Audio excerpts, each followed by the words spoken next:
Traveler, Paimon. It's been a while.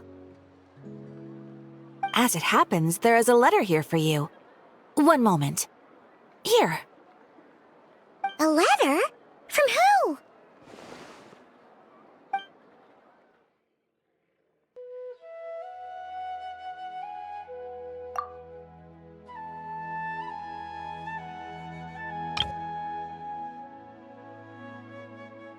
I've been getting better and better at reading lately. Mr. Alhaitham says that the written word is a crucial medium for exploring the world and understanding oneself. That's why I decided to start this diary. That said, what should I write about? Things are pretty quiet in Sumeru these days. Life is good. Every day is a fulfilling and happy one. When I think back to the days when I suffered from Elazar, or way back to when I was injected with God remains, I'm in a much better place now. I hope it stays that way forever. I'll leave it there for now. Master said he'll take me shopping in Sumeru City today, which is great, because I've been meaning to visit the toy seller at the Grand Bazaar for a while now.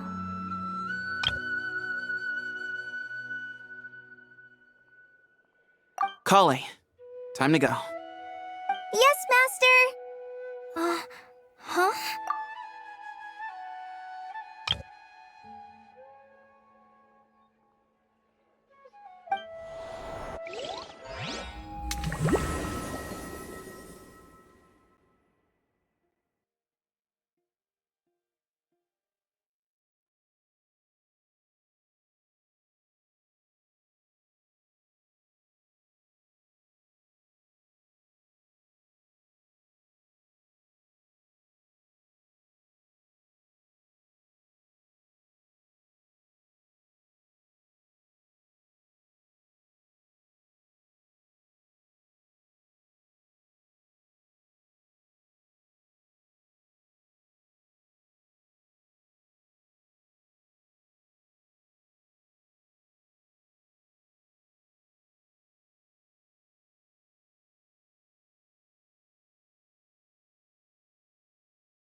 What's wrong, Kale? Is there something on my face? No, sorry. I didn't mean to stare. Did Master Tainari send you to pick me up? Master Tainari? What are you talking about? Tainari is the General Mahamatra. He's probably busy arresting criminals in Sumeru City. I mean, if that's what floats your boat, I can introduce you, but... Wait, Master Tainari is the General Mahamatra? But what about Mr. Sino? Sorry? Oh, you mean that guy who just joined the Vahumana Darshan? Rumor has it he's the leader of the Temple of Silence. If that's true, it's pretty impressive. Sounds like you've been getting to know more and more people since you joined the academia. That's great, but don't let your Forest Ranger duties fall by the wayside, okay? What's going on? Sethos is acting like he's my master, and Master Tainari has taken over Mr. Sino's job. Is this some kind of prank? If so, it's a weird choice of prank. But anyway, Sethos doesn't look like he's joking. What is this all about? Hey, you're zoning out again. I'm gonna buy some tools for the Rangers. Why don't you stretch your legs a bit? It's been a while since you last visited the city, right? Wait! He's right. It has been a while since I last visited Sumeru City. Was it always like this? I mean, it feels familiar, yet somehow... something seems different. Is this really Sumeru City?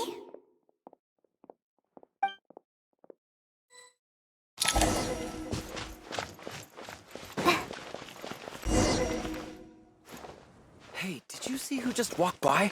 I think she's that famous... Hey, did you see who just walked by? I think she's that famous merc.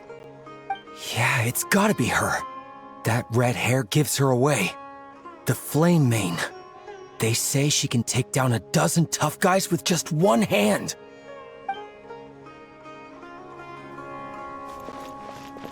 Hey, did you see who just walked by? I think she's...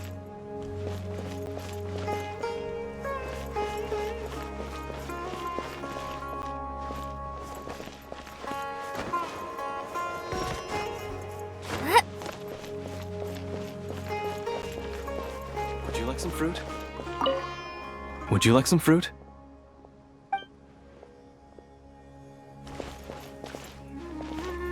Would you like some fruit?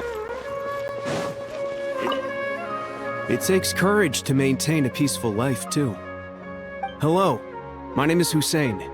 I'm responsible for managing administrative affairs in the Grand Bazaar and Treasure Street on behalf of the Academia. It's always one thing after another. If only everyone was as good-natured as the great merchant Kave Bay.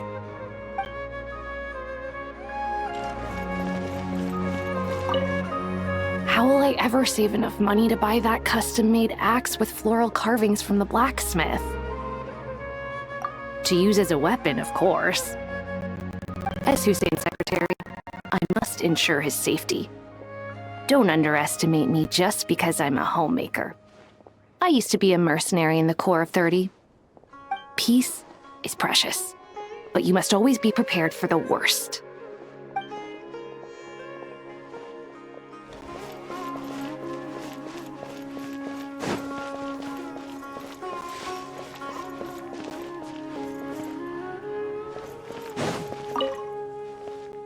When I grow up, I'm gonna join the Eremites and protect Sumeru City.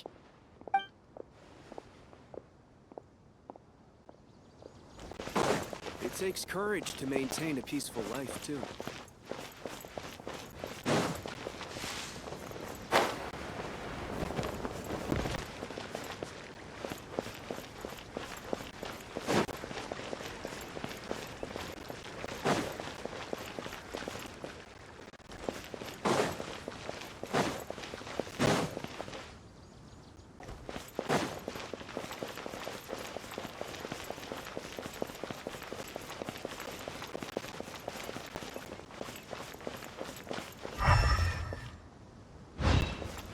I heard that Sage disappears without a trace as soon as he gets off work. It's a little mysterious if you ask me.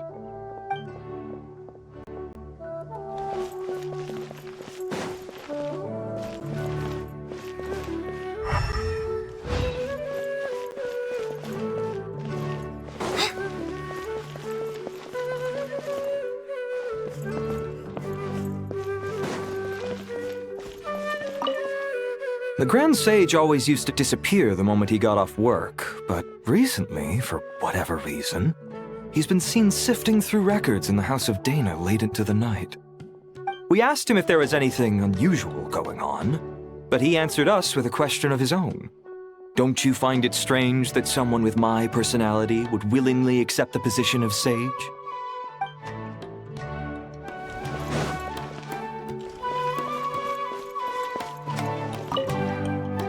Bud, can I ask you a favor? Is that alright if I borrow your thesis? Don't worry, I'm not gonna copy your work. I just need it as a reference. I guess that's okay. But if our theses end up sounding too similar, it's gonna be easy for them to spot. Yeah, trust me, plagiarism's the last thing on my mind. The only reason I ask is it's been really hard to get my hands on any reference material lately. Why don't you go ask the Grand Conservator? Candace should be able to find you what you need. She's super friendly. I'm sure she'll be happy to help. Really? I always assumed she'd be tough to negotiate with. Fair enough. I'll try my luck at the House of Dana later then.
Students are under so much pressure these days.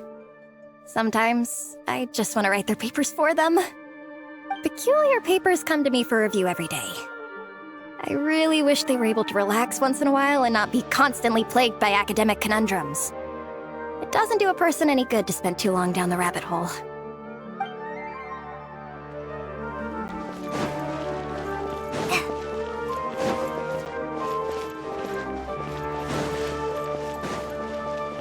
Students are under so much pressure these days. Would you like a cup of coffee? Would you like a cup of coffee? The store's been pretty busy lately. Lots of customers have been feeding Ashru, who watches over the shop, and now Ashru's put on quite a lot of weight. Maybe I should put up a sign saying, "Please don't feed the cat."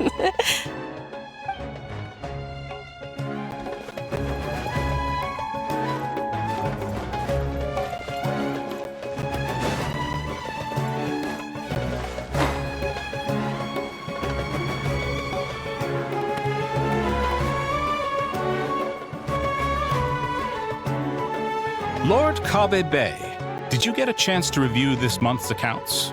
Any feedback? You mean the version you sent over a few days ago? Yeah, I took a look when I received it. I was thinking that maybe our profit margin is a little excessive. I visited some of our commercial partners last month. Their earnings are very slim. Are you suggesting that we give up some of our profits for them? Well, since we have more than we need, yes. Making money for its own sake is pointless. Don't worry, I've already planned for it, and the numbers look fine.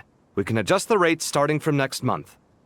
Also, about that designer you hired, I've had to revise his proposal 3 times now, but he just doesn't seem to... Let's cut our losses. Pay him his fee and send him on his way. I'd like you to get Layla on this instead. She was Cyrus's student, and she designed the Palace of Alcazarzare. Seems like a much safer choice. Who's sneaking around over there?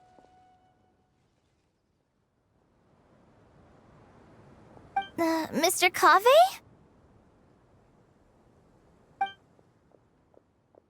Do you recognize this person, sir? Yes, it's all right. We've met. This is Kale, Sethos' trainee. He brought her along the last time I went for drinks with him. What brings you to the city, Kale? Is your master here too? No, this is all wrong! Why is Mr. Kave saying that too? Tainari is my master, not Sethos. This can't be real. I have to ask someone else. There's gotta be someone else out there who still remembers the truth. Hey, wait! Don't run off! How strange. What's gotten into her today?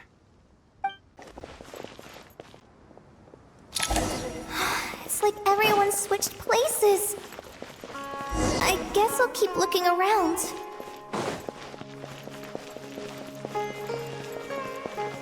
Would you like... Students are under so much... Lots of visitors today, I see. Welcome all. It's been a while. Hey, Raman. You know that guy who sells face powder on Treasure Street? I haven't seen him around in a while. Any idea what happened to him? Oh, you mean a Hongar? Yeah, he got into a brawl with Shavirme on Treasure Street. He's been banned from setting up shop there for now. Seriously? Oh, well, that's a shame. I was planning to pick out some makeup for you. Oh, don't worry about it. The legendary Flame Mane discussing makeup with the Zubair Theater star dancer. Now there's something you don't see every day. Flame Mane? You know, I'm not actually sure when people started calling me that. Maybe the other Eremites thought I needed a fiercer title to scare people off? To be completely honest, I think the title would fit you better than me, Dia. You think? Can't say I've never imagined myself as a merc. If I ever give up the dancing, maybe I'll head to the desert and give the Eremite life a try. You would? Is that so strange? Oh, not at all. In fact, I've actually had similar thoughts before. If I ever get tired of sleeping out in the wild, I think I might go look for a job at the Zubair Theater. I've adored the dance of Sub-Zeros ever since the first time I saw you perform it. If the chance ever came up, I'd love to try it out on stage for myself. Really? If our manager Sataria heard you say that, she'd hold you to it.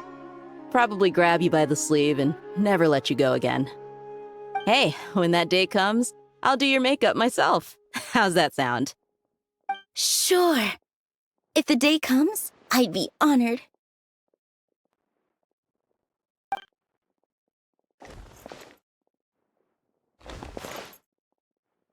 Everyone I know, everything I've ever known.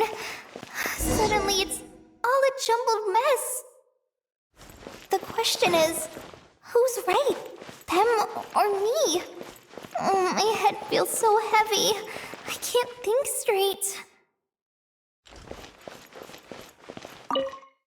Hi, Mr. Sino. What are you thinking about? There's a chapter in King of Invocations where the spirit of someone who died long ago possesses a living man's body. To the outside world, it looks like he's developed a whole new personality. I was just thinking how terrifying that would be for his friends. Imagine waking up one day to find that a friend of yours has suddenly become a different person. Huh? So what got you thinking about that? I don't know, but something feels off.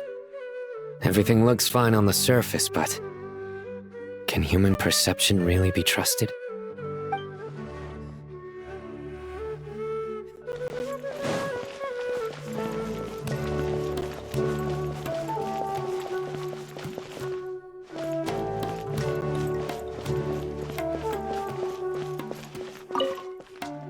All right, not a single Mora short. That covers you for this month's rent. What a relief. I was worried the design fees I received this month wouldn't be enough. Well, next time, don't fret. Just let me know and I'll give you a few days' grace. We've known each other long enough for that. Anyway, how are you settling in? I couldn't help but notice that you're staying up late quite often. Yeah, I can't explain it. I just feel more inspired at night. Once I get in the zone, I can race through a whole bunch of drafts, no problem. But what about you? I keep hearing you sighing these days. Is everything okay? Well, it's just... Don't you think this house is a little small? I guess I should be used to it after living here for so many years. But for some reason, I've been feeling claustrophobic recently. I want to move somewhere bigger. Once I've made enough Mora, I'm gonna buy a huge new house. As big as... at least as big as the Palace of Alcazarzaray. That sounds really expensive. True. I'll never be able to afford it on a scribe's salary alone. I need to find another way.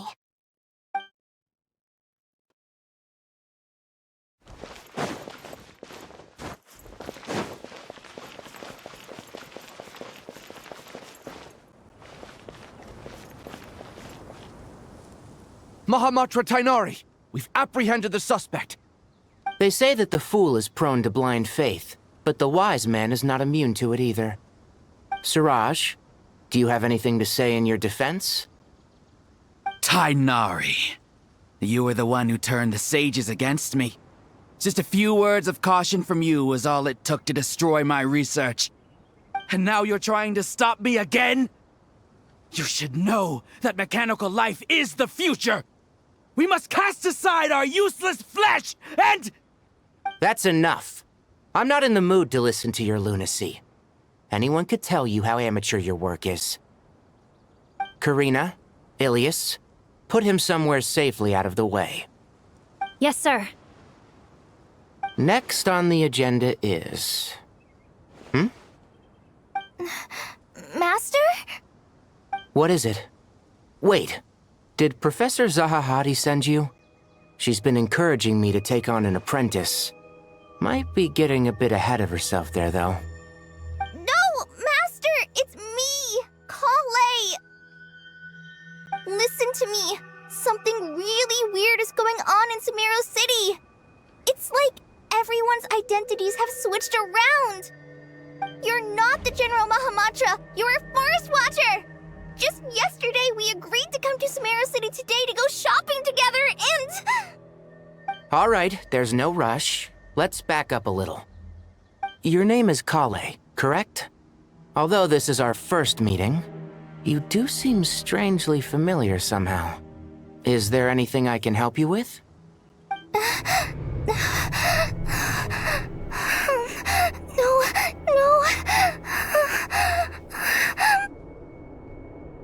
Master!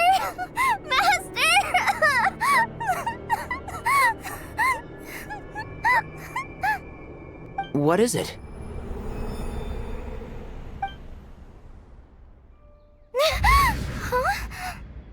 Did you have another nightmare? I've told you before, when you're tired, lay down on your back in bed and get some proper sleep. It's much better for you than napping on your front. Poor posture obstructs your breathing, which can lead to all sorts of weird dreams. Now, we're supposed to go shopping in Sumeru City today, remember? Cheer up. I'll take you to Hushang's. I heard he's got some new toys in stock. Go wash your face, take some deep breaths, and when you're ready, we'll head out. Okay. Thanks, Master Tainari. So it was just a dream. And yet, dreams can sometimes be a warning of things that will soon come to pass. Who said that? That dream felt unusually real, didn't it? Here's my suggestion. Since you're heading into Sumeru City anyway, you may as well tell Lesser Lord Kusanali about everything that happened. And just to be on the safe side, I think you should also inform your 2 traveler friends who once helped save Sumeru. I'd write them a letter if I were you. Time is short. A storm is coming from beyond the bounds of fate.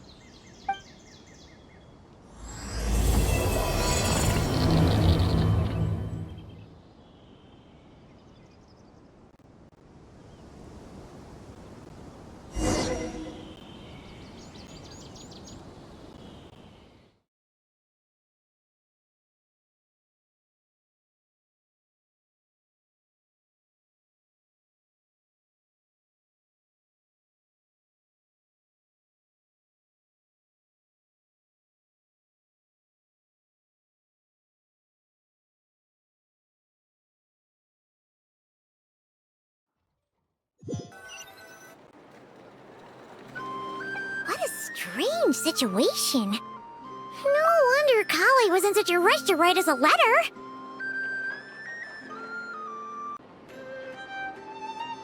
Imagine waking up one day to find that everything around you has changed. You might not even recognize Paimon anymore.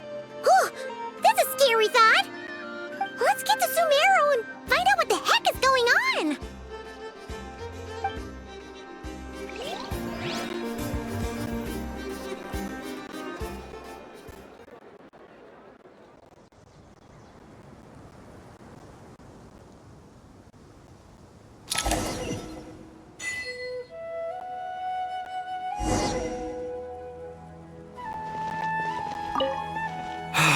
I can't believe I have to move so far away on such short notice. I made an automatic watering device so that my flowers won't wither and die while I'm away from home. Hey, do you think renovation works is the real reason they're moving us to Caravan Rebot? There's a rumor going around that Sumeru City's buildings aren't earthquake-resistant enough. Maybe that's it? All we know for sure is that the order came down from the Dendro Archon herself.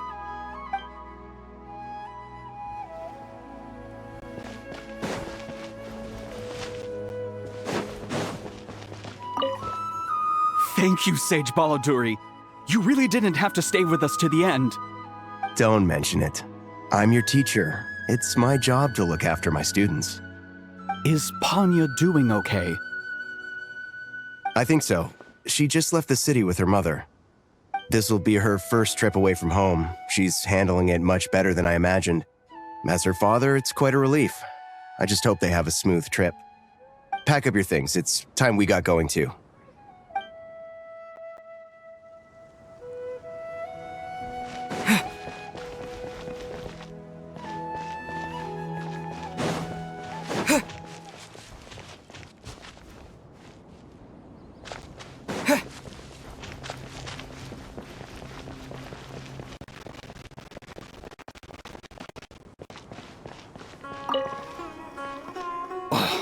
As if work and family aren't enough to deal with already.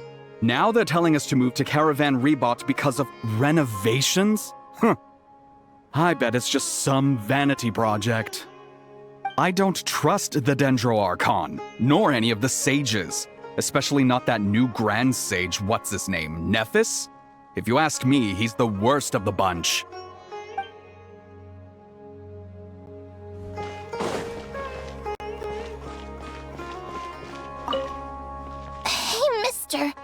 Are you a robot? Shh! Look! He's pretending to be human! He definitely doesn't want anyone to find out he's a robot. I am a robot. I was designed to infiltrate the human world undetected. My mission is to find an opportunity to destroy humanity. I knew it! It's just like in the Pixar books. What do we do? We're the only ones who know his secret, right? Surely he won't silence us for good. You have discovered my secret. Now I must take you as my prisoners. I will tickle your feet until you join the robot army. Don't be afraid! I'll protect you! Take this, robot! Ow! Stop! Stop! I was just kidding. I'm human. I'm human!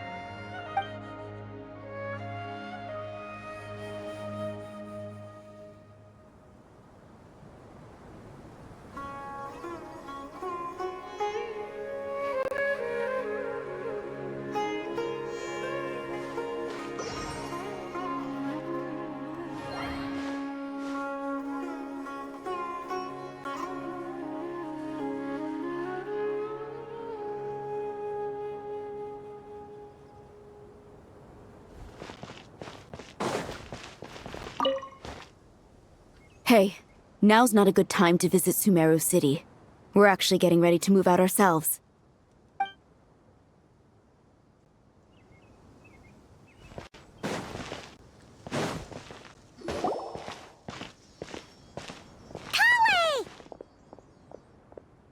Traveler! Paimon! Thank goodness! I'm so glad you made it! Of course! We won't let anything happen to you, Kale. So, what's going on in Sumeru City? Looks like lots of people are moving or something. Yeah, I was just gonna say. After I wrote my letter, Master and I went to Sumeru City and told the Dendro Archon everything that I experienced, from start to finish. She was silent at first. It seemed like she was deep in thought. Then the next day, we got told that she was ordering everyone to leave Sumeru City immediately and move to Caravan Rebot. The entire population of the city has to move? Not just Sumeru City. The evacuation also includes Lokapala Jungle, Avidia Forest, Ashavan Realm, and Ardravi Valley. Basically, everyone living in the rainforest must temporarily relocate to Caravan Rebot. Holy smokes! That's crazy! Yes, it's quite an operation. Even if people only bring the bare essentials, the scale is simply enormous. They've requisitioned almost all the Sumpter Beasts in Sumeru for the task, including the entirety of Dori's Sumpter Beast Park. The Dendro Archon said that what Kale experienced was not a dream, but a warning. After our meeting, she immediately summoned the 6 sages to analyze the situation and discuss countermeasures. They concluded that the events seen in the dream are very likely to become a reality, and that an unknown danger is rapidly approaching. Oh, please keep that to yourself. We don't want to cause widespread panic.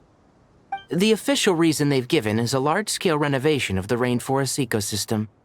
People are skeptical, but there haven't been any major incidents. So far, at least. The Dendro Archon seemed really worried when we spoke to her. She said you can go visit her in the Sanctuary of Surasthana when you arrive. She also said she'd hold out until the very end. Tainari? Kale? You got a minute? I need a hand here. One moment, I'll be right there. As a forest watcher, I've been tasked with assisting with the relocation work. There's a lot to be done, and they need all the help they can get. This will be the final group of evacuees from Sumeru City. While they're away from home, they'll be heavily reliant on outside help.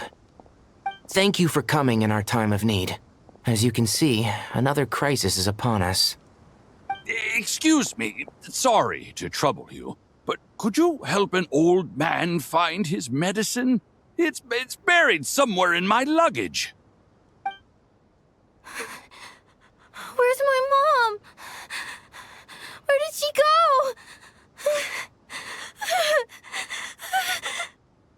go? Don't worry. It'll be okay. Those items are worth a small fortune. Make sure you store them somewhere safe. You understand? I bet you thought you'd get away with this in the chaos, huh? Guess again. No petty thief gets past me.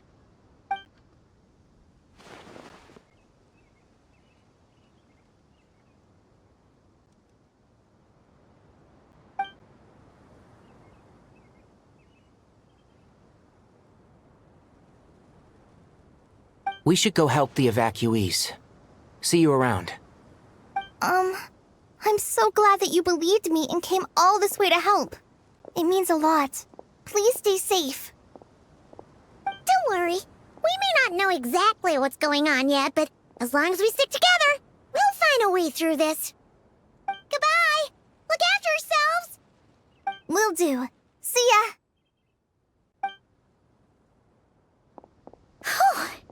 Paimon's not sure how she found the words to comfort Kale because, honestly, she's kind of nervous herself. Let's head to the Sanctuary of Surasthana and see Nahida.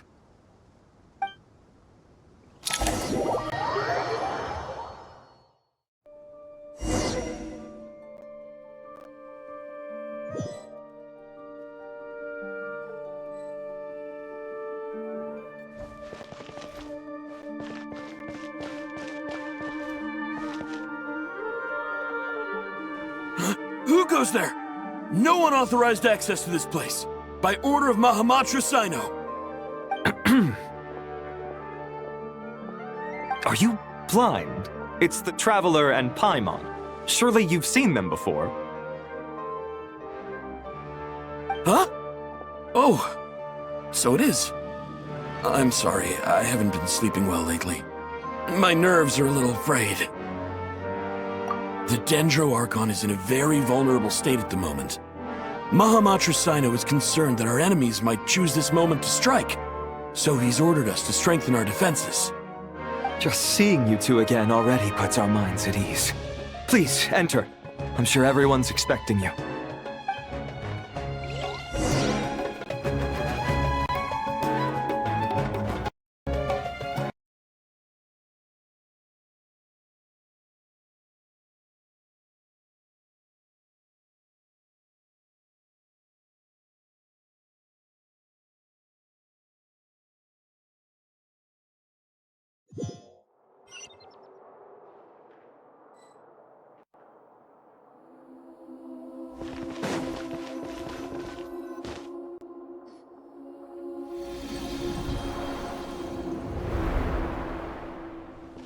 Traveler, Paimon, you made it. Aha! Perfect timing. Reliable helpers like you are just what we need right now. Oh, it's good to see everyone again. Kale gave us a rough idea of what's going on, but we still have a lot of questions. What kind of danger is Sumeru City in exactly? And how come everyone has to move to Caravan Rebot? At this stage, we can't be certain. We're investigating, but no definitive answers yet. I take it that Kale told you about her strange dream? Yeah. Apparently, everyone in Sumeru City was acting super weird. Even you guys. It was like you'd all switched places. That's right. Kale and Tainari reported the situation to the Dendro Archon. She believes that it wasn't merely a dream, and that whatever it was has something to do with Irminsul. It's a reasonable inference. Only through Irminsul can people's memory and cognition be so significantly modified in such a short time. We don't know why Kale would dream of these things, nor who was trying to warn her. The Dendro Archon decided to connect to Irminsul to investigate more thoroughly. Irminsul is connected directly to the ley lines. The tree serves as a central hub where the ley lines converge, and its core function is to record and store the world's knowledge and memories. But something has gone awry, severely compromising the performance of this core function. Information is bottlenecking inside Irminsul, hampering the ley line's flow. If this continues, new information will languish unrecorded, with existing records thrown into disarray. In short, the souls of the dead will be stranded, while the living have their sense of reality warped. In the long run, Kale's dream could well become a reality. And that's just the beginning. There's no telling what other nightmares could end up coming true.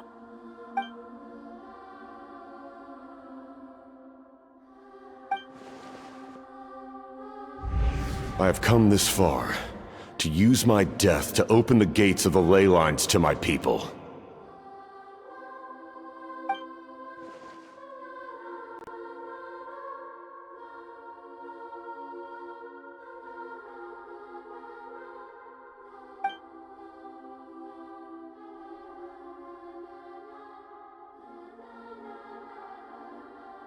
Faced with a growing backlog of information, the Dendro Archon decided to connect herself directly to Irminsul and take over the recording and processing function herself. But it is an almost impossible task. Individual brains aren't equipped to deal with the sheer volume of knowledge and memories involved. All that information flooding in at once would instantly fry any human mind. And for a god, even for a god, the suffering must be unimaginable. The Dendro Archon's power originates from Irminsul. Any issue with the tree itself takes a toll on her to begin with. On top of that, she's subjecting herself to the grueling task of processing all that data. It must be torture for her. And despite all of this, she is somehow finding the strength to investigate the Irminsul situation from within and send us her findings. I finished analyzing the latest data. Looks like our working theory was wrong. There's no signs of Irminsul having been attacked from the outside. So it's internal then? Some sort of disease, perhaps? No. I've spent half my life studying the ley lines. If Irminsul malfunctioned this easily, the world would have met its end long ago.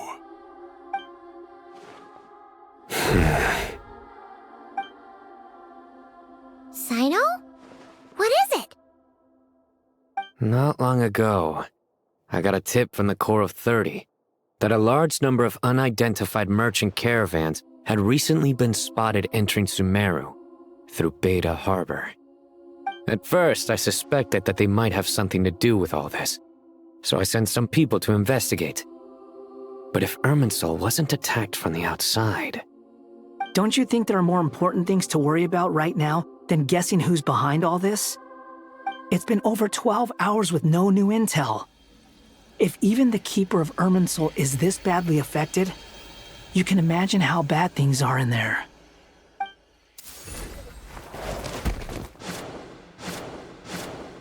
Dendro Archon.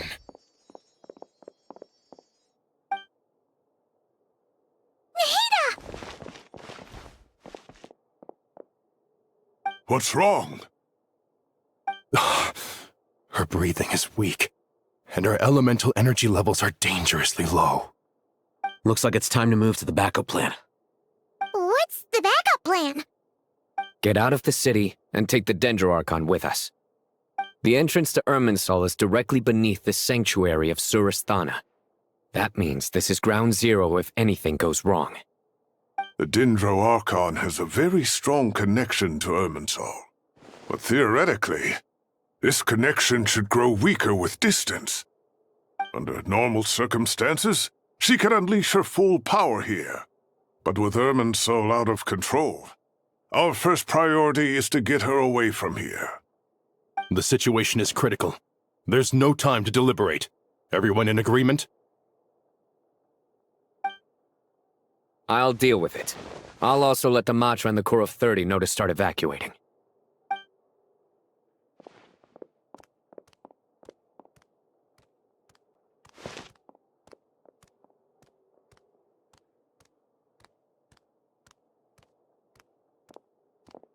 Let's go. No sense grieving when there's nothing more we can do. Agreed. We'll be back as soon as this is over.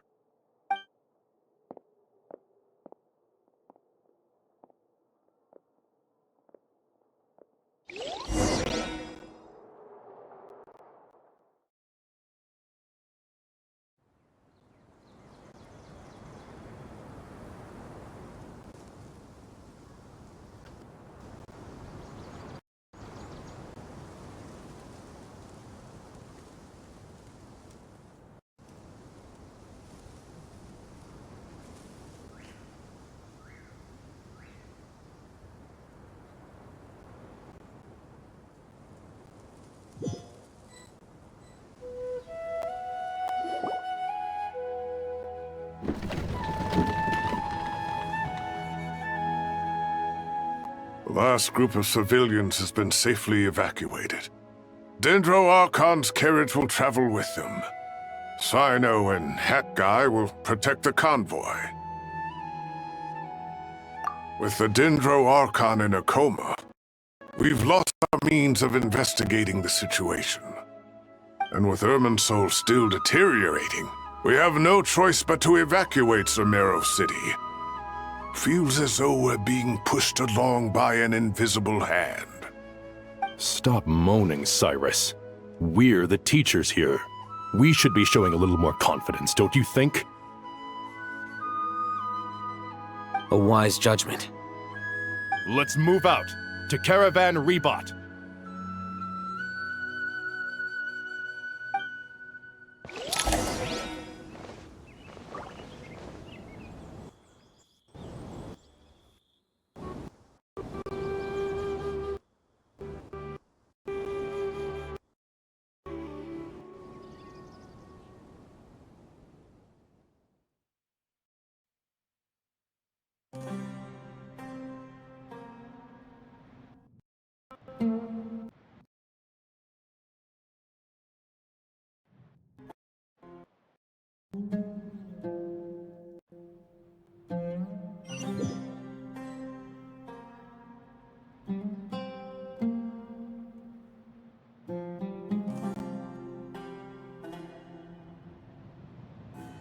Sir, all units are in position.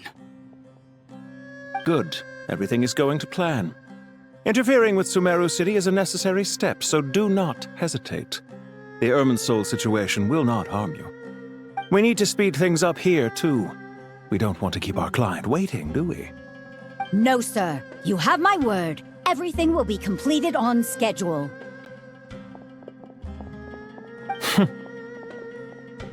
They say that fervent ambition attracts the favor of the gods, and with it, a vision.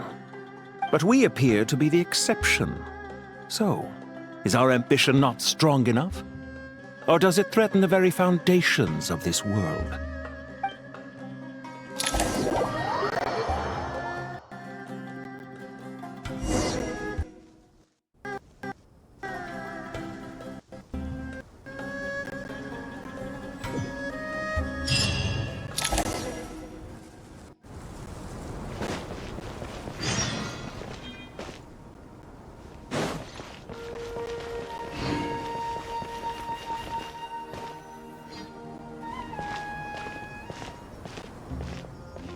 How is the Dendroarchon?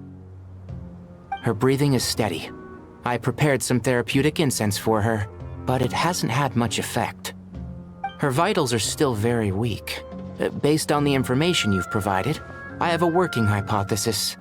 Her condition is partly due to Irminsul's influence, and partly due to a physiological imbalance caused by the rapid depletion of her power.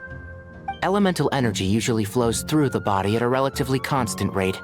The body grows accustomed to this rhythm, so when it's thrown out of balance, physical symptoms will appear. Is this similar to the ley lines? Overloading and withering both directly affect their vitality, potentially causing irreversible damage. Correct. From a biological perspective, if you overexert yourself, you pay the price with your life. The Dendroarchon is not only drained of power, but her life force is at a critically low level. Is there any way to restore her health? I know the ley lines have strong self-healing abilities. As long as any blockages or pollutions are dealt with, they can quickly regain their vitality. But what about people? Well, gods. What's their capacity for self-healing? Before we think about that, there's a bigger predicament to resolve. Restoring the Dendroarchon's power requires us to heal Irminsul first. But that will be extremely difficult without the Dendroarchon's power. Paimon's already getting lost here.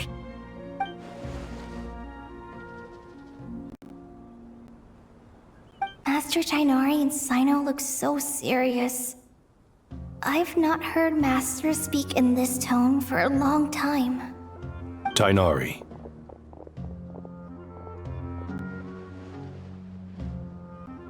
Master Nephis, sages.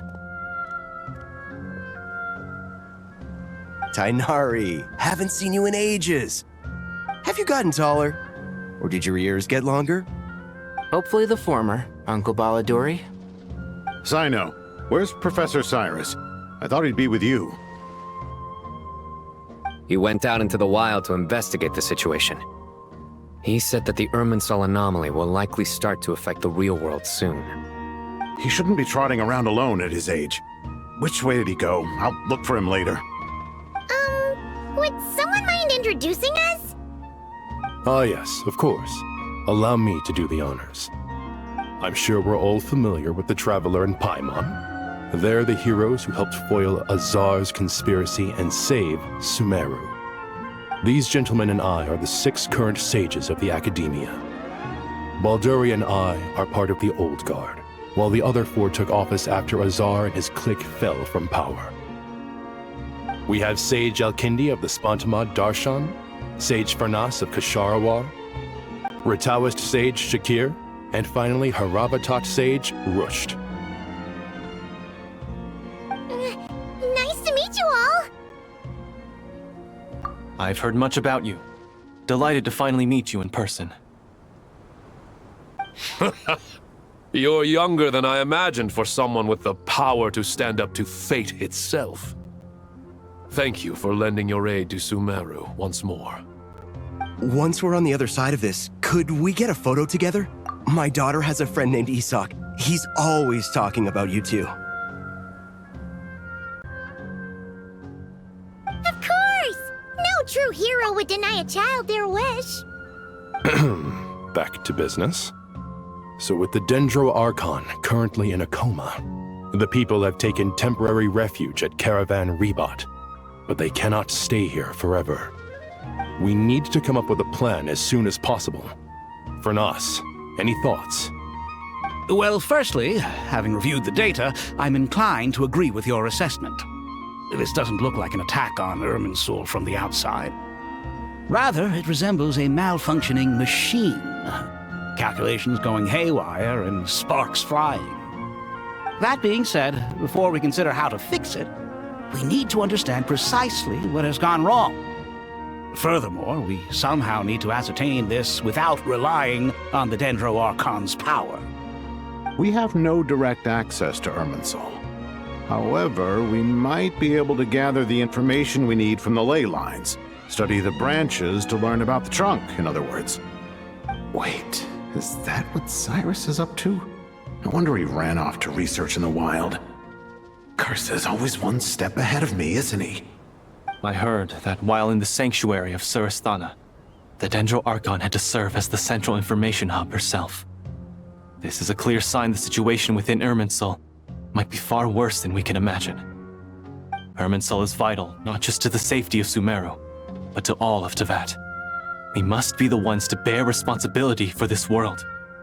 To be on the safe side, I think we need to consider some backup plans. Are you saying we should consider a scenario in which Irminsul is completely destroyed? I'm merely pointing out that the possibility exists. You have a valid point. But until worst comes to worst, I believe we should focus our efforts on resolving the Irminsul anomaly and helping it recover. Kale, I understand that you were the first to foresee this crisis. If it's all right, I'd like to talk with you about it in more detail. Of course! But even I don't know how I came to have that dream. If there are no signs of external damage, could it be a stress fracture? Metals tend to suffer from this issue with long-term use, and Irminsul has existed for centuries, after all. It's possible, but surely a stress fracture would be more likely to cause a complete shutdown rather than chaos. Sages, General Mahamatra, sorry to interrupt, but something has come up. What happened? Some citizens didn't believe that Sumeru City was really in any danger. They slipped away and hid during the relocation, intending to return home. How many people are we talking? About a dozen. Sakura found them while on patrol, but they appeared to be suffering from psychosis. For whatever reason, they were trying to kill each other. By the time we arrived, there were only 2 survivors. One was unconscious from their injuries. The other tried to attack us, but was subdued. Where did this happen? Near Yasna Monument. That's not far from Caravan Rebot. Master. I know. The Irminsul anomaly is beginning to have effects in the world. I didn't expect it to spread to Yasna Monument so soon. It almost feels like we're being chased relentlessly, with no time to catch our breath. Sir Cyrus said the same thing. He sent me back to report in, while he continues investigating. I'll go join him. Count me in too. Don't let my age fool you, I can still fend for myself. Very well. Meanwhile, the rest of us will continue discussing our next steps. Get back soon. Take care of yourselves. It's getting dangerous out there.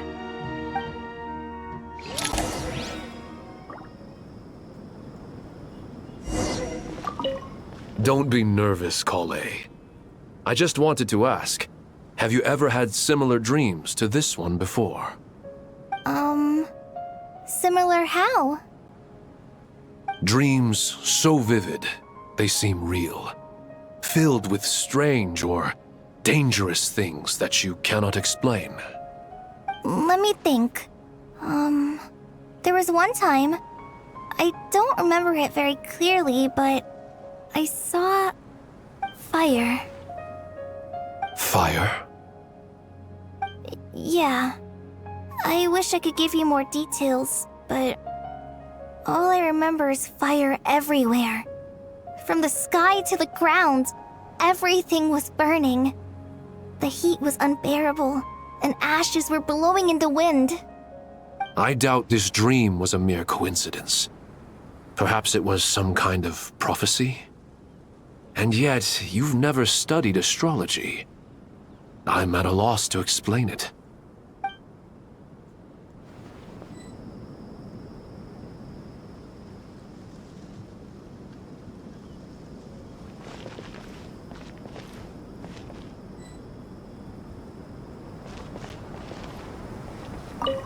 I thought we'd be safer once we got to Caravan Rebot. If the Irminsul anomaly's sphere of influence continues to expand, our only option will be to move into the desert. To Aru Village? We should check if they can accommodate so many people. Essential supplies will also become an issue. We were only able to relocate here so quickly because Caravan Rebot is well stocked. If we move to the desert, we'll need to carefully calculate how much food and water to bring.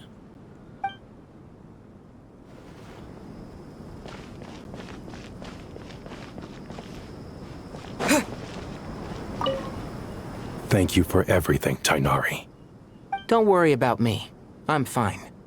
But if you don't mind me saying so, Master, you're looking a little nervous yourself. I only just got appointed as Grand Sage, and now this happens. It's quite overwhelming. Looking back now, I don't think I handled the situation with Azar very well at all. Yes, I protested, but I went about it the wrong way. Instead of helping, I just ended up getting locked away.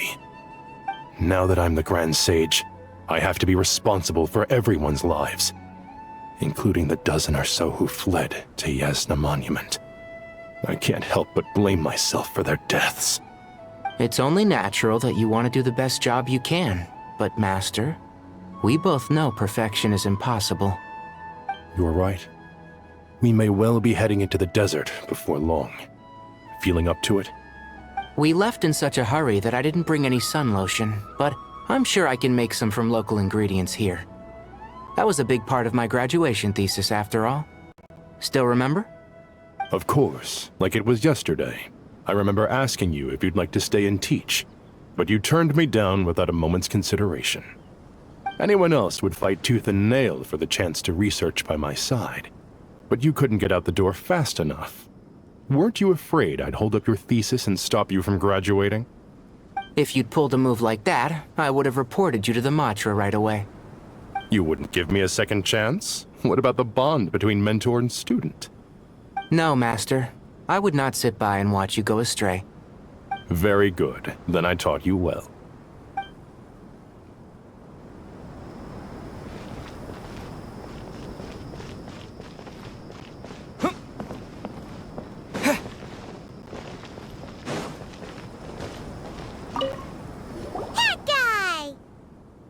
What? Nothing. You just looked like you were lost in thought there. Do you have any ideas about what's going on? From what I know about Irminsul, the system doesn't break down that easily. I don't have the faintest idea who could have done this. Actually, one name did cross my mind. But, he's already dead.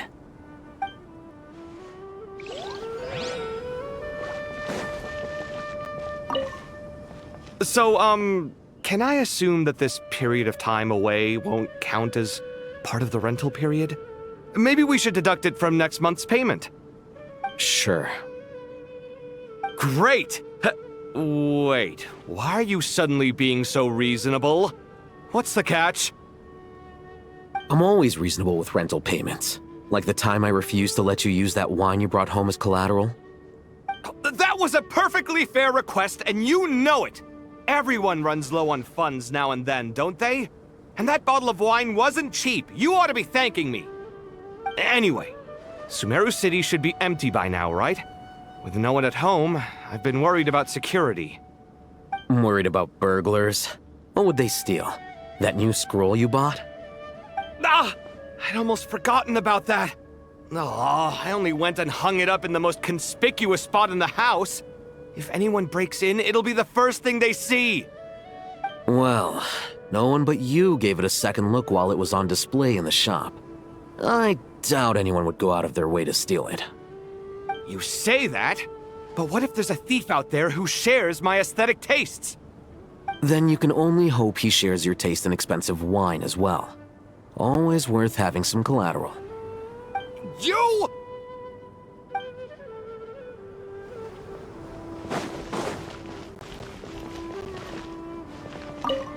Keep your eyes peeled. It's down to us to maintain order at this time. This is a direct command from the Mahamata. Everyone stay vigilant. We cannot allow bad actors to take advantage of the chaos.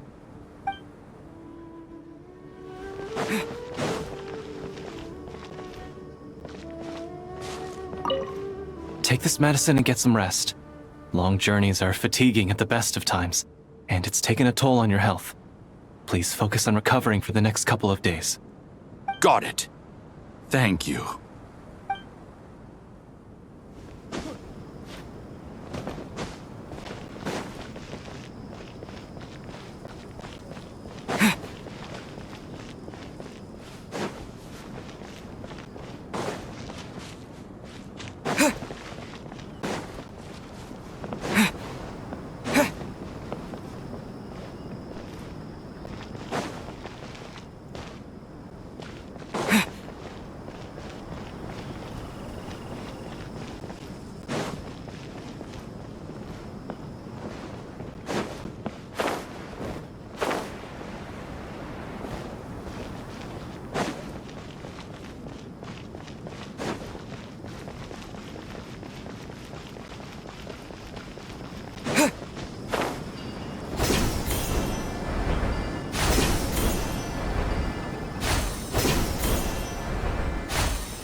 Please, don't go any further.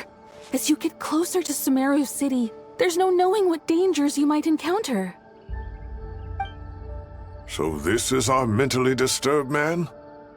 I'm going to gut you all!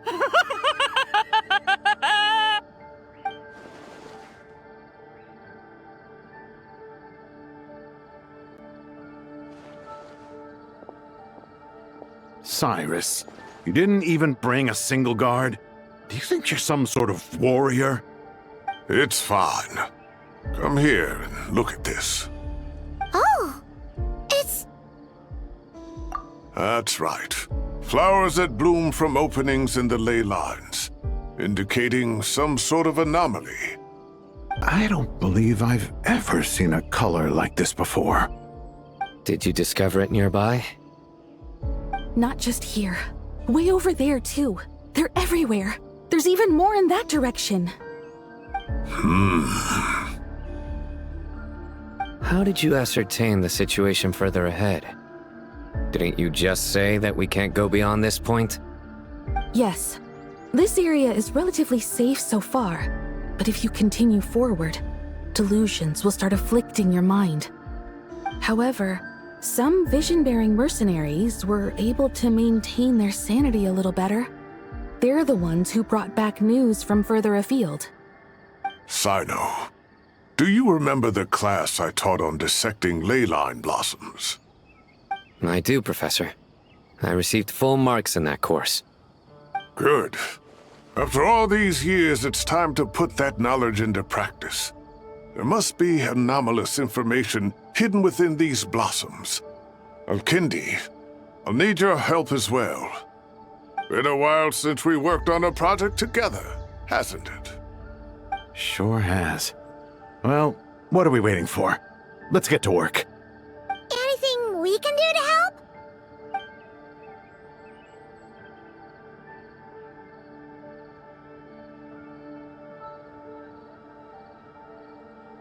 Will you need my help? All right, well, don't go too far. There's too many unknowns at this stage. Let's regroup at Caravan Rebot later. Don't worry if you don't show up. I'll come and find you.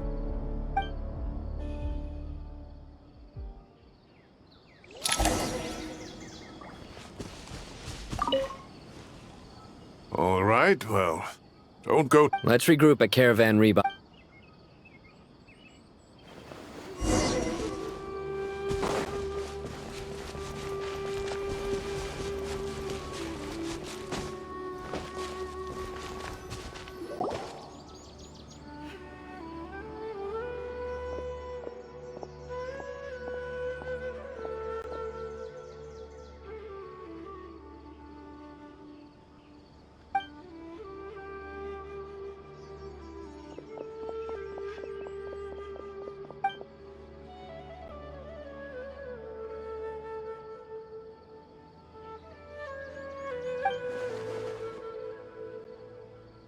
That should be the heart of Oasis.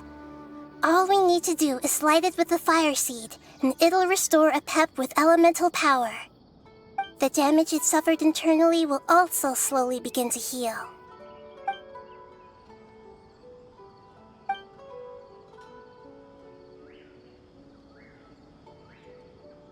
What is it? You thought of something? Really? Then let's get back and tell the others!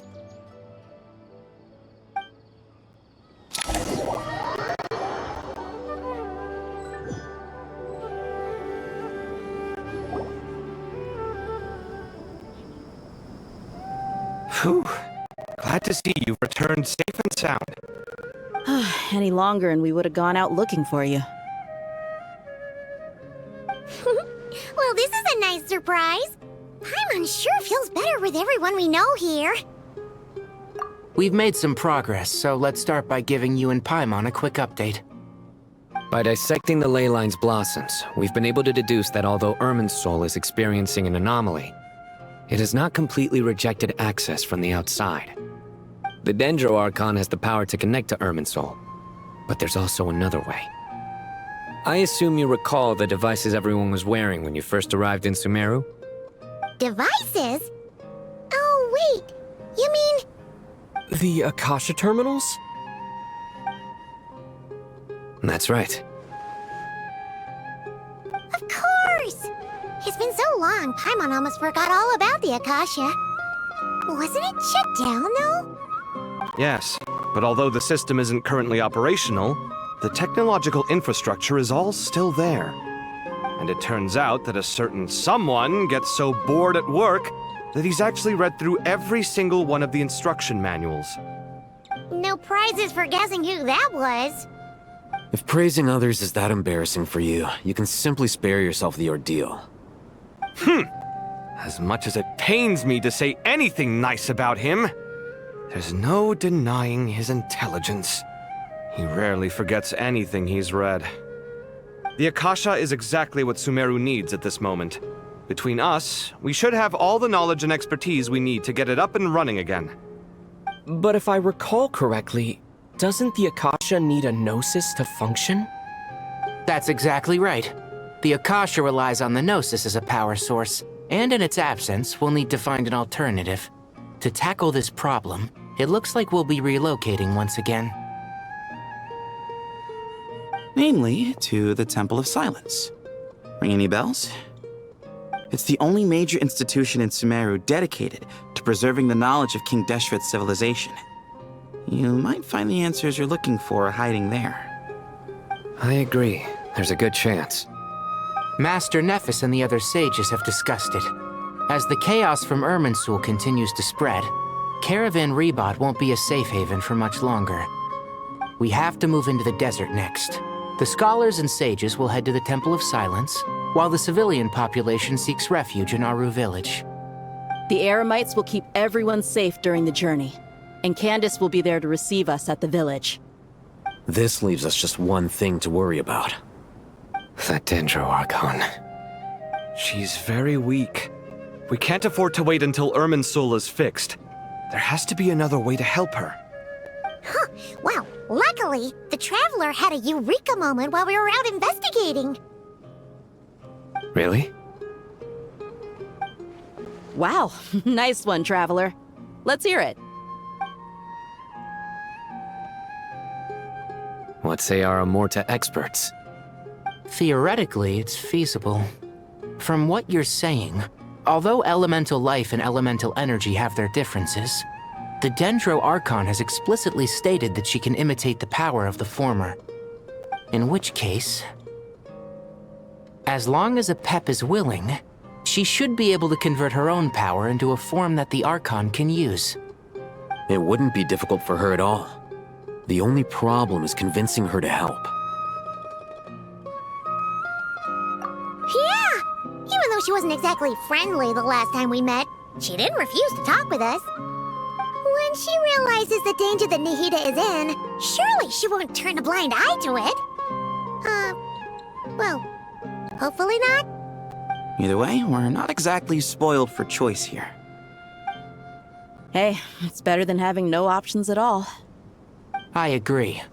Without Irminsul's aid, the legendary Dendro Dragon Apep may well be the only living thing in Sumeru who can help our Archon recover her power. There's no time to lose. I'll bring this proposal to Master right away. If he and the other sages agree, we'll split into 3 teams. The academics will go to the Temple of Silence to look for a solution to the Akasha problem. The Eremites will escort the civilians safely to Aru village, and the Traveler and Paimon will take the Dendro Archon to see Apep. There's still a long road ahead, and no knowing if we'll make it. But at least we have a direction now.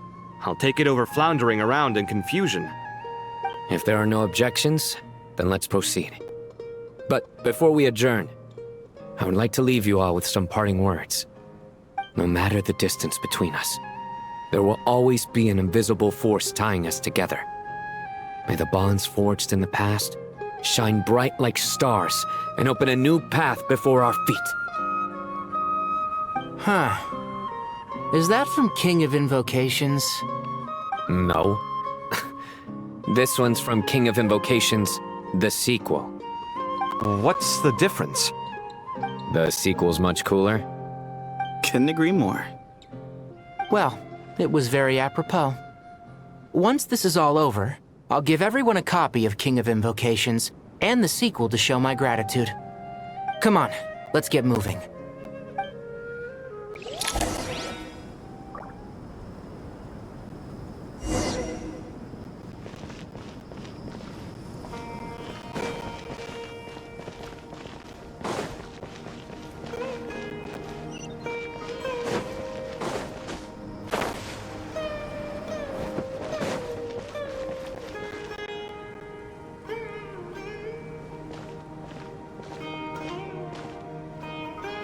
Tighnari has brought me up to speed.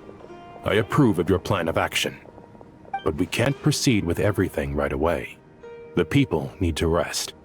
For many of them, this will be their first time in the desert, so we'll need to find additional personnel to help escort them. You two, please go on ahead with the Dendro Archon. Let's rendezvous at the Temple of Silence later. No problem. We got this.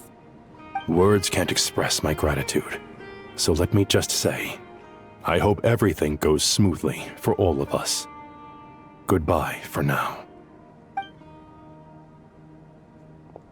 right, let's get going. If Paimon remembers correctly, the last time we saw a Pep was in... Traveler, Paimon. Could I borrow you guys for a moment? It'll only take a second. Kale, what's the matter? Well, the thing is... Master Tighnari once told me, after you raise a problem, you should think about how to resolve it. But ever since I had that dream, I feel like I haven't been of any help at all. I tried my best to keep up with the conversation, but there was so much new information, I couldn't take it all in. So, I just wanted to ask, do you have any tips for me there? Huh, Paimon knows exactly how you feel.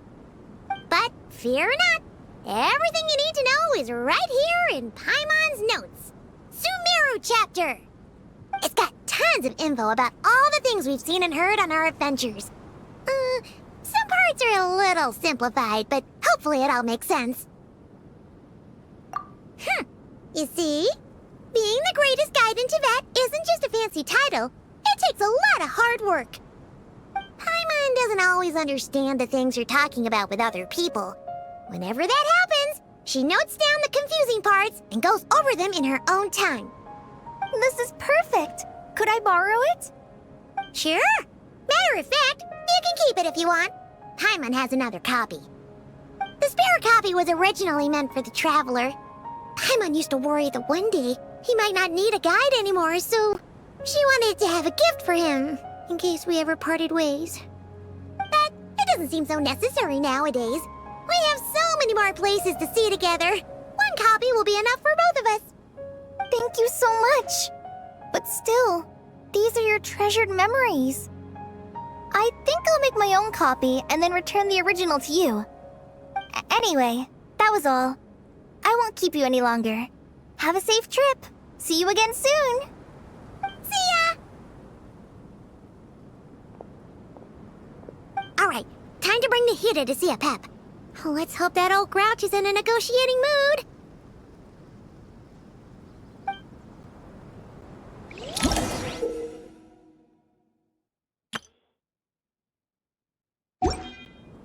Hey, here's a thought. If we brought Nervalette along, do you think he could help us persuade a Pep to help? Actually, never mind. In a Pep's eyes, Nervalette's probably one of those dragons who has grown too close to humankind. They might end up fighting for all we know.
I had a feeling your kind might come calling.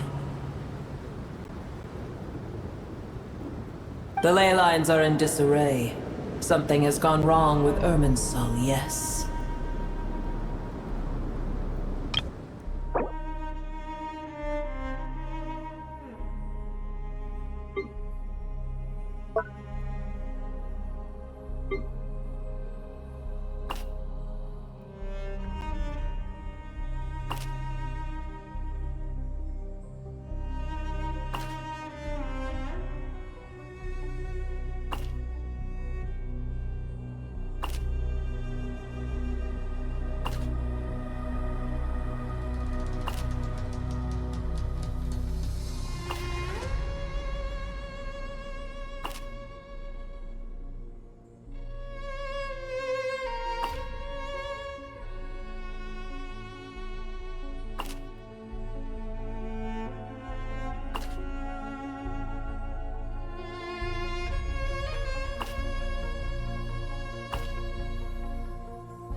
Even from a great distance away, I can sense that Sumeru is headed for destruction.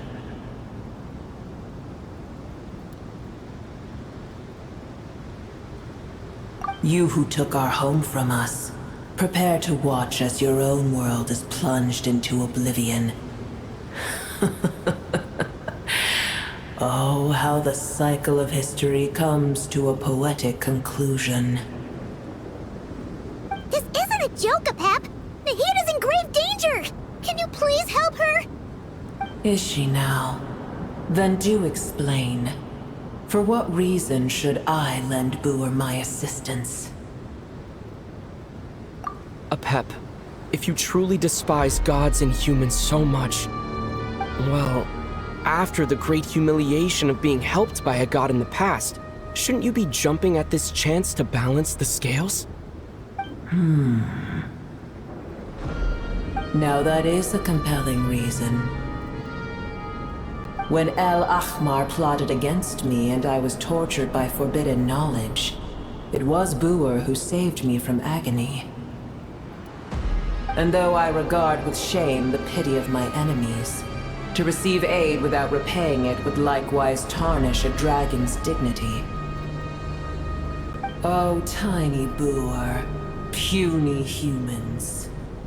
Just this once I shall deign to show you the true power of dragonkind. Whoa! It's happening again! We're gonna get sucked in!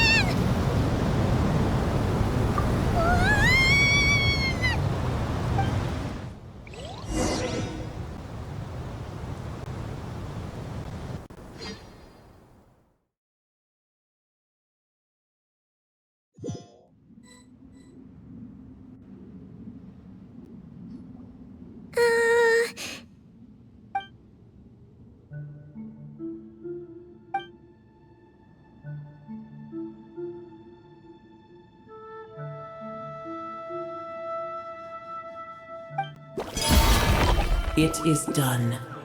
The heart of Oasis is supplying her with life force as we speak. It shall not be long before she recovers. But I should warn you. Booer's existence is closely intertwined with Irminsul. Unless the issues plaguing it are resolved, she will never completely recover her former strength. Oh, thank you. Spare me your words of gratitude. You may also spare me your feigned concern.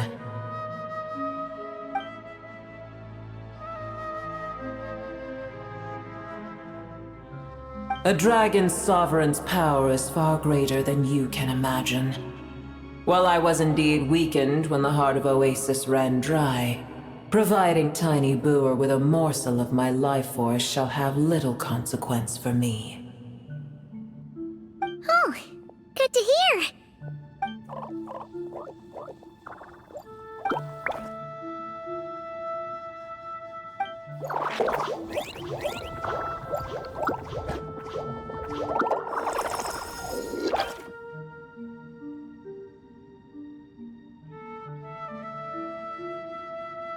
Ever held in high favor, I see. Oh, well, you know. The compliment was sincere. Simply accept it.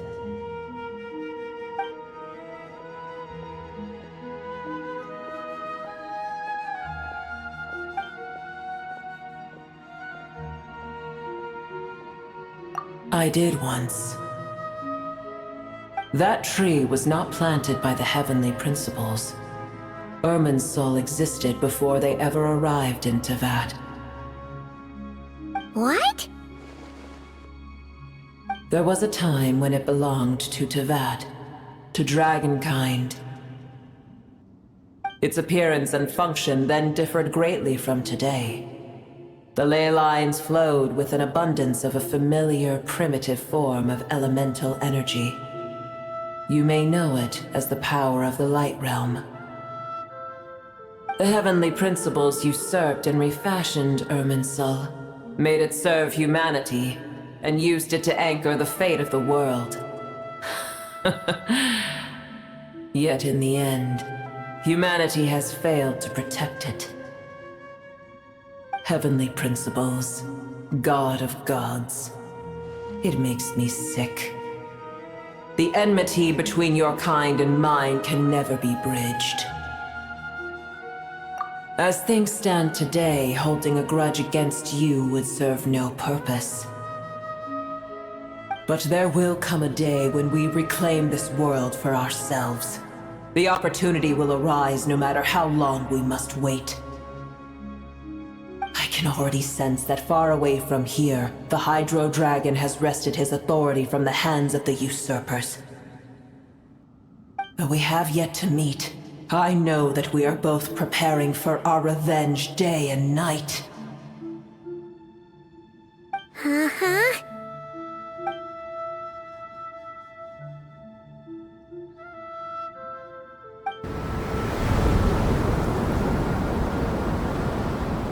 I hear a great disturbance out there.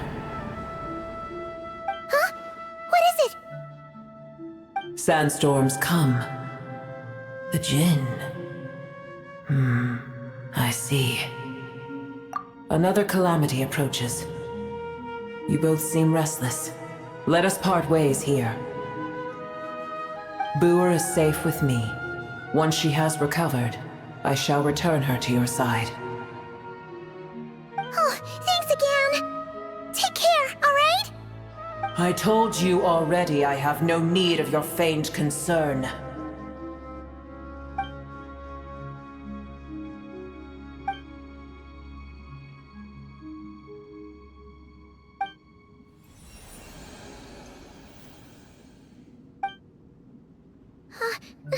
Nahida? You're awake! Are you okay? Cease your interrogation.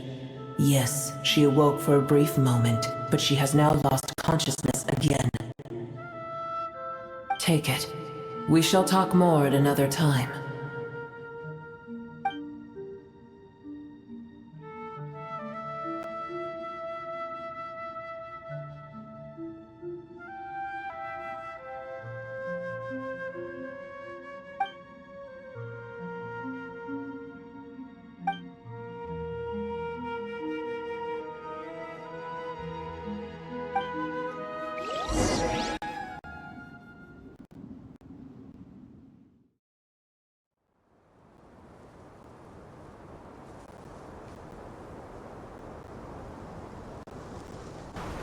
Where the heck are we?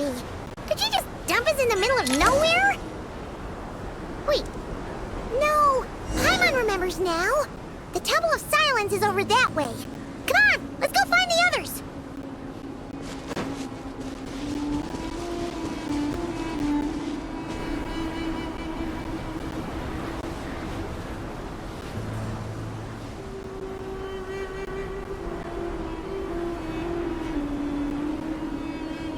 There's no need for everyone to stay here. I'll protect the sages. The rest of you, return to Aru village. Yes, Mahamatra Sino.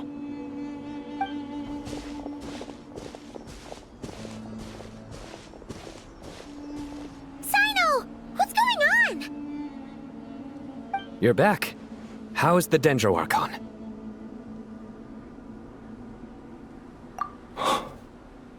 What a relief. It's the Jinn. Countless Jinn have stirred up violent sandstorms across the desert, blocking our path to the Temple of Silence. Tainari and Kale have returned to Aru village to help. The Jinn are being highly aggressive, so both the village and the merchant caravans require protection. It's just one thing after another. Where did all of them come from anyway? In all my trips to the desert, I've never seen anything like this before. As I see it, the only possible candidate is Gurabad. Gurabad?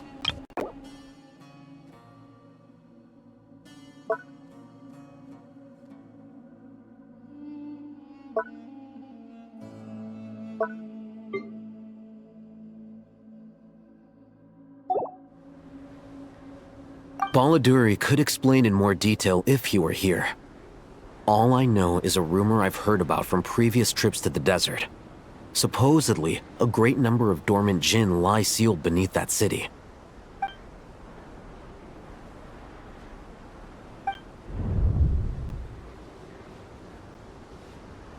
Gurabad is, for me, a fated land.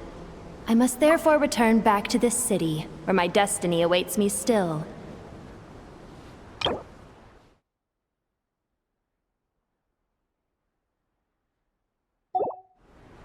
My master, I am sorry that I couldn't stay by your side for long, and that I could not have more time to get familiar with you. Lilupar. Yeah, we once said goodbye to a friend there. Well, maybe not a friend exactly, but someone we met on the road anyway. She was a strange bottle. If we can find a way to wake her up, maybe she can help solve the situation in Gurabad. Well, be careful. You may find there's more than just the Jinn to worry about. You mean, there are other dangers in Gurabad? It's a sensible assumption to make. The moment we arrived in Caravan Rebad, the Irminsul anomaly started spreading in that direction. Now we've moved to the desert, and suddenly we're plagued by Jinn and sandstorms. To call it a coincidence would be a stretch. Don't worry, we've gotten a lot stronger since our last stint in Sumeru.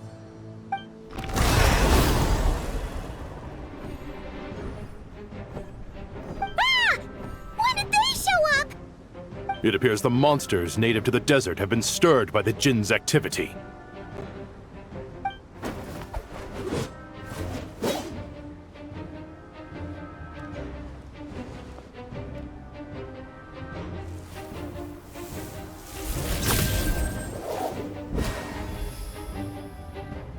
You should get going. We'll take care of things here.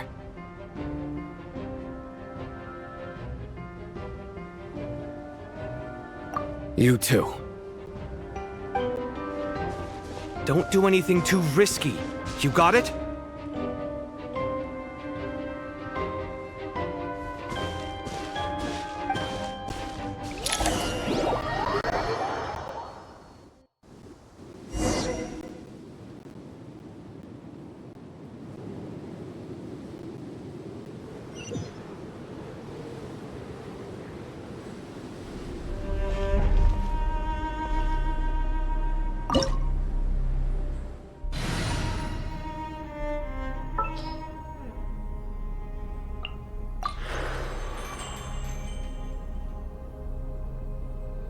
There are still so many places for us to explore.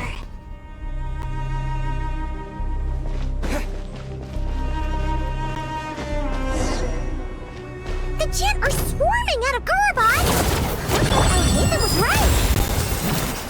Let's get inside and see what's going on! Whoa!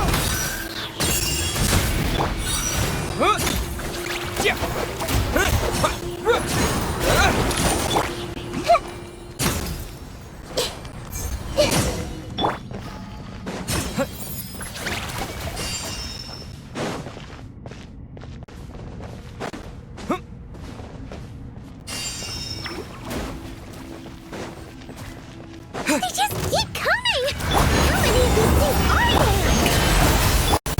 Never take them all out! Let's just head further inside for now!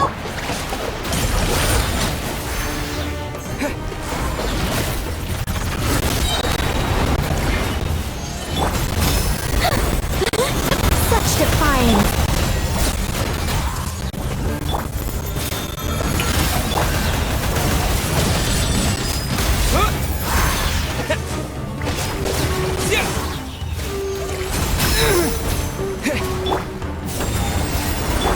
Disappear!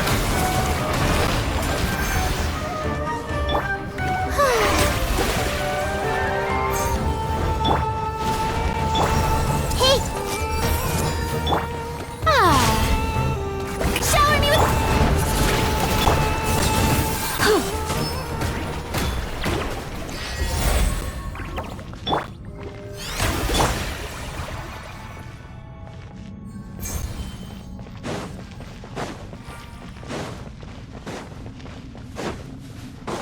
Target spotted! All units at the ready. The Patui! They must be using this place as a stronghold! Are they the ones behind all this?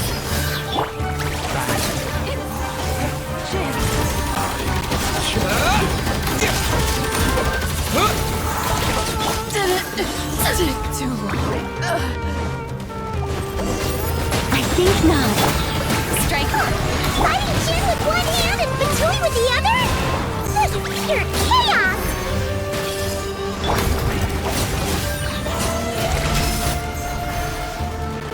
With the wind! Such defiance. Heaven's will made not. I see everything!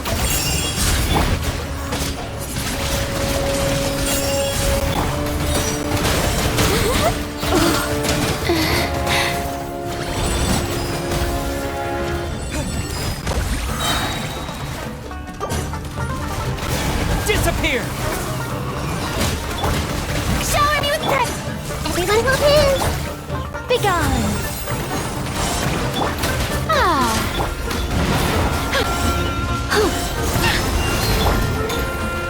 I see everything!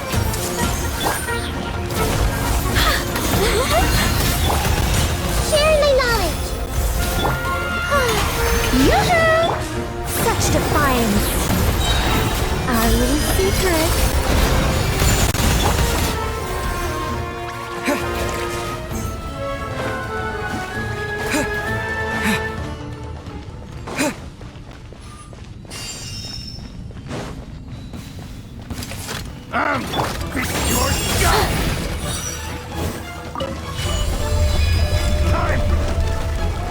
Do you see that strange machine?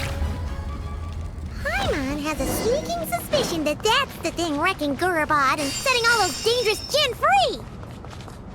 The target has reached the core zone. Requesting backup. Repeat, requesting backup. Backup en route! Stop him at all costs! Careful! They're back again! Back this time. Everyone hold hands! Shower me with threat!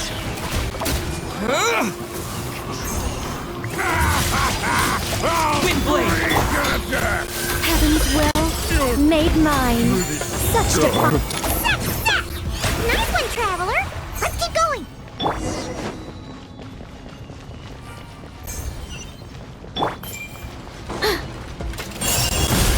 Committed to memory! Strike a pose!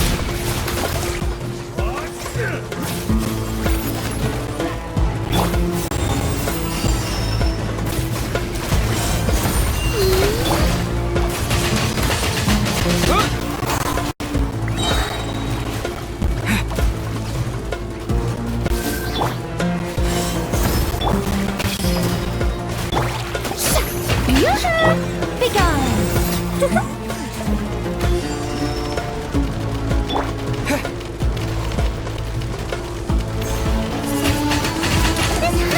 gone kaput!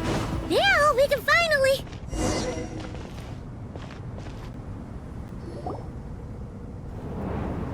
It seems my subordinates failed to stop you in your tracks. Apologies, sir. There is no need to apologize. You did well to hold your ground against such a powerful adversary for as long as you did. I must commend your courage and perseverance. So, you're in charge here, huh? First the problems with Irminsul, now this mess in Gurabad? Are you the ones responsible for all this? I'm afraid I cannot answer that. I assume you aren't naive enough to expect answers from an enemy. Oh, this guy is so snooty! However you want to spin it, you're clearly involved in this somehow. So you can either start talking, or we'll have to make you talk. Let's get him! Traveler? What's wrong?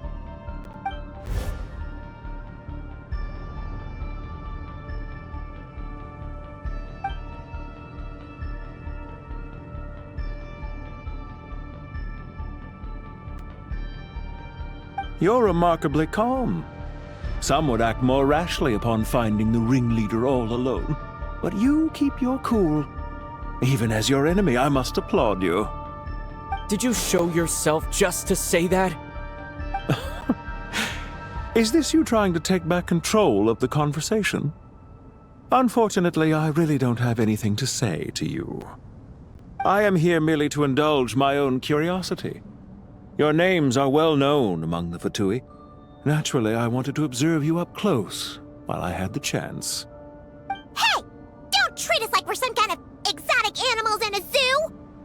Oh, I wouldn't dream of it. You seem rather predisposed to misunderstand me. I'm quite aware that you are both heroes of great renown. You have resolved crises in many nations and won countless allies along the way. I've been following your adventures with great admiration. My only regret is that the trajectory of your journey conflicts with our goals. What do you mean, admiration? Sorry, but that sounds pretty weird coming from you. I don't see why. We may happen to occupy opposing sides, but there is no cause for deep-seated enmity between us. To respect one's enemy is to respect oneself. Well, now that you're observing us up close, what do you see? I've observed as keenly as I can. Yet, while I endeavor to understand, your true strength remains a mystery to me. Violence is not my area of expertise either, so, you see, I would much rather converse with you like this than determine a victor with the edge of a blade. Besides, I've heard that even 3 moons in the sky fail to eclipse your brilliance. I know better than to bite off more than I can chew. 3 moons? So you have a connection with the Harbinger, the Doctor.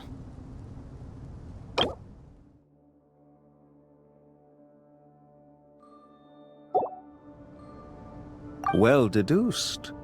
Our commander, Dottore, died in Nodcry, but there are things that do not end with his departure. We must... Look at me. I almost divulged more than I should have. What are you after? Revenge for Dottore?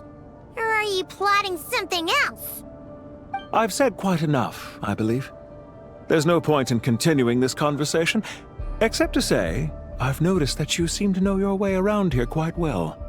A repeated visitor to Gurabad, are we? Ugh. I'll take that as a yes. Then I'm sure you'll have heard the story of this place. The mother of the Jinn, Lilupar, and the tragic tale of her vengeance that spanned 3 generations. It was right here that Lilupar once helped the wise to ascend to the throne. But from that moment on, every king who sat upon it was corrupted by power. These degenerate rulers lost control over their nation, and with it, the right to occupy that exalted seat. What are you trying to say? I once admired you for your adventures. That is the earnest truth. But it appears to me that your journey serves ultimately to uphold the rules of this world. Are these rules truly just? Does the heavenly principles rule with wisdom or folly? And how can we be sure that the Seven, who wield authority over the world, will not be corrupted? Do you seriously think you're gonna convince us of anything? Convince you? I'm sure my commander already tried that. Why would I waste my breath doing the same? If a few words from a stranger were enough to make someone completely change their stance, it would only prove that they never had a firm will to begin with. I am merely stating my position, so that we might understand each other better. One's enemy in the present may not necessarily be an enemy for life. As for what game I'm playing here, I'm simply buying some time. But now I must bid you farewell. It was a wise decision not to attack me immediately. Since you did not fall for my ambush, I will now have to ask those in hiding to reveal themselves. Leave this to us, sir. Very well. I trust you to do what is necessary. Stall him while I execute the next step of the plan. Sumeru City, Irminsul. Hey! Stop right there! Don't you dare leave without explaining yourself! All units, stop them! Protect the commander! Did you hear that? Better hold He back mentioned this time. Sumeru City and Irminsul! He definitely knows something! We can't let him get away! Get rid of these pesky soldiers, quick! Rear guard to the front! Don't let them through!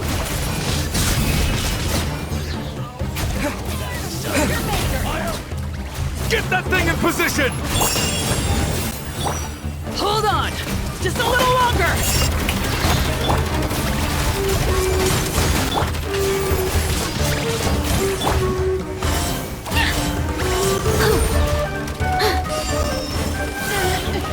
Such defiance.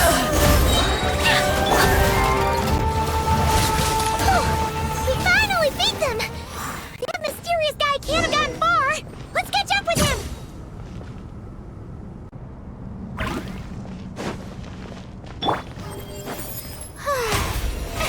Oh, brilliant!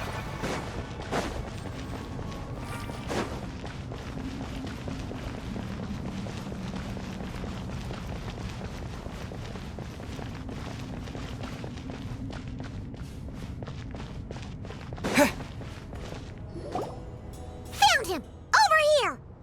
You're very persistent. Hey, you! Stop running and explain yourself! What are you trying to...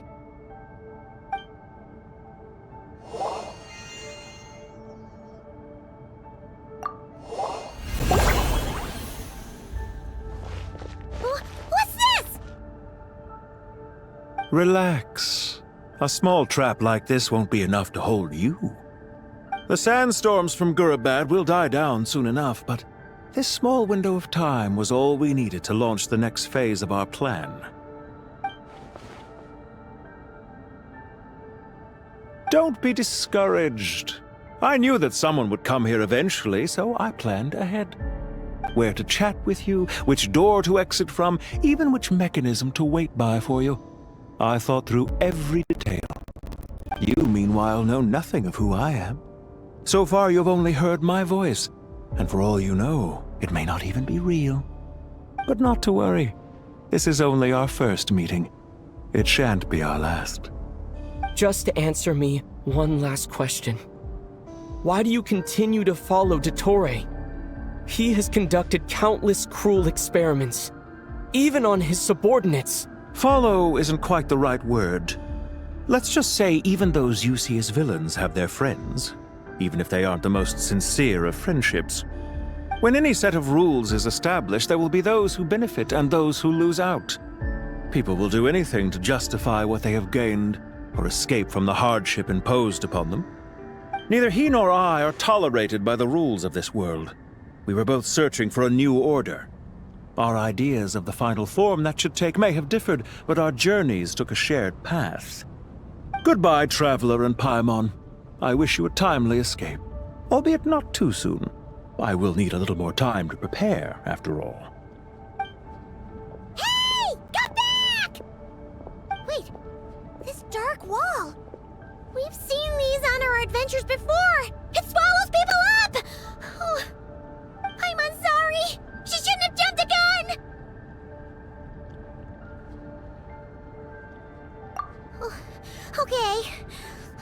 He may have fooled us this time, but we'll get him back!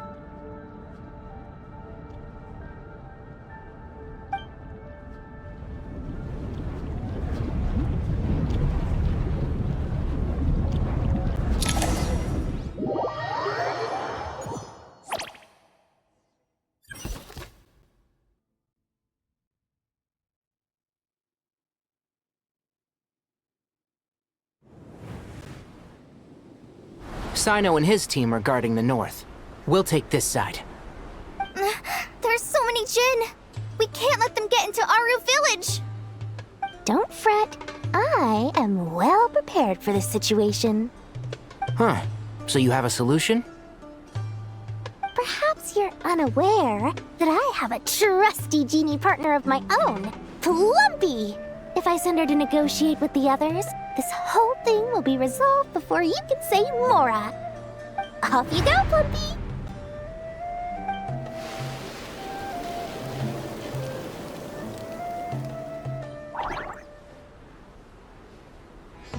Come on, what's the holdup? 5,000 Mora. 20,000 Mora.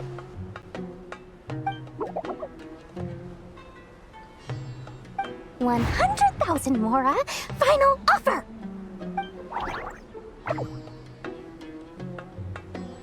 Ah, so she's a hired partner.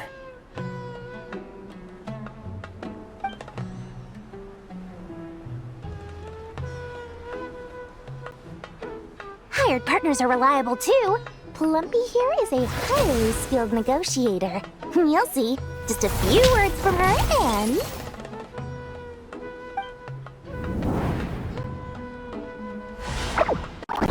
Plumpy!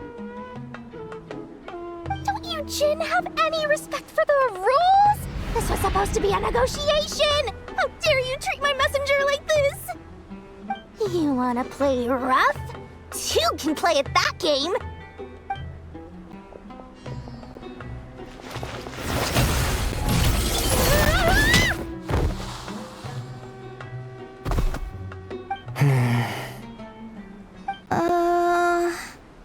Looks like it's up to us now.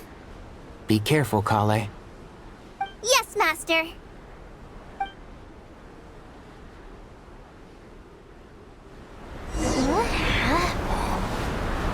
How did I pass out?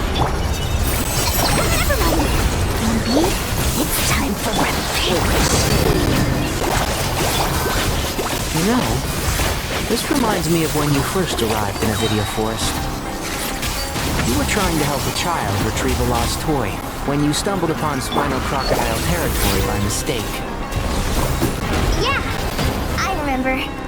Our first time fighting side by side. Fighting side by side? I seem to recall swooping in to rescue you with a team of forest rangers. Please stop. I hear everything!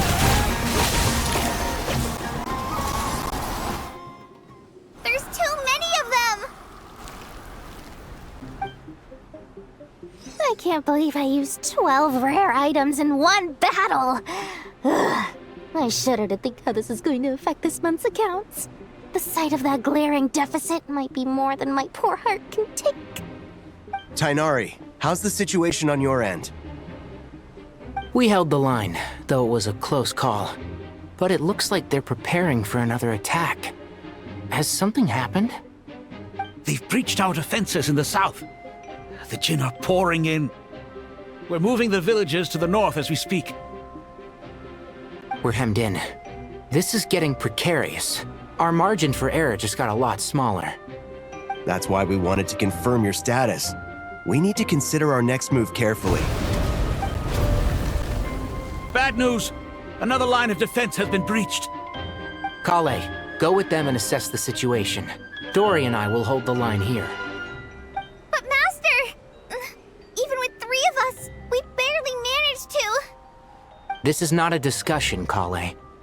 Don't worry about us. She clearly still has plenty of tricks left up her sleeve. Wait, you can't pin all your hopes on me? Oh, great. I've almost run out of the things I brought with me, and the rest is back at the caravan. I should be able to hold out for a little longer, but still... Master! Need any help? Huh? What is it, Kale? If things continue like this, it won't be long before Aru village is overrun by Jinn, and the sandstorms are sure to follow in their wake. I do have a plan, but I can't guarantee it will work. I don't care. Whoever you are, please just help us. The only one who can help is you. I am merely here to guide you along the correct path. I am a spirit created at the beginning. I am a flickering illusion. I am the shimmering light that flows from the eyes of the Creator. What do you mean? It doesn't matter. You don't need to understand it. Just repeat after me, one line at a time. Watch out! Jinn incoming! I am a spirit created at the beginning. Here goes nothing. I am a spirit created at the beginning.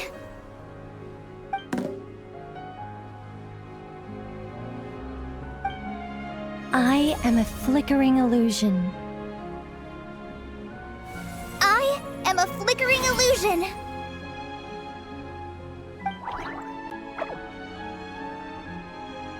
What's wrong, Plumpy? I've never seen you so agitated before. But how do you... Do you know what Kale is reciting? I am the shimmering light that flows from the eyes of the Creator.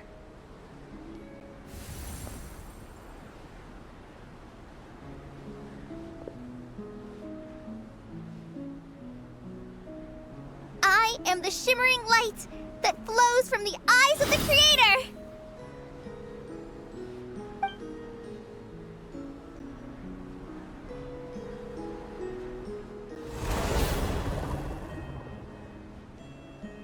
It's a song composed by the goddess of flowers, but very few records of it remain, even in historical texts. All we have is a few fragments. Is Kale an avid historian? Not to my knowledge. The Jinn have actually quieted down. Although... Oh, it's more than that. It looks like they're showing... submission. Clearly the songs left by the goddess of flowers have a soothing effect on them. At the very least, they're much calmer now. Really? Let me try. I am a spirit created at the beginning.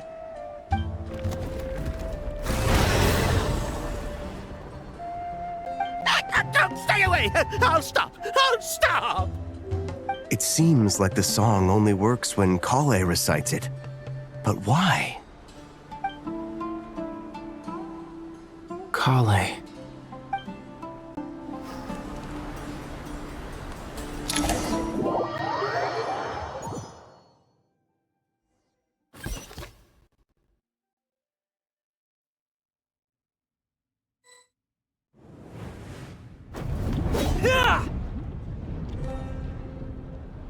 Any luck?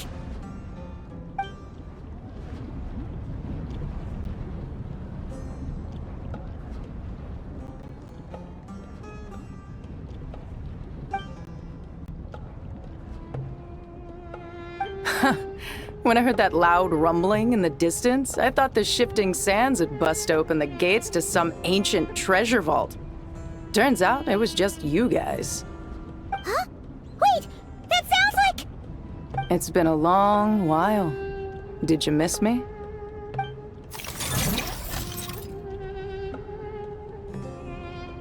Jet! Ben!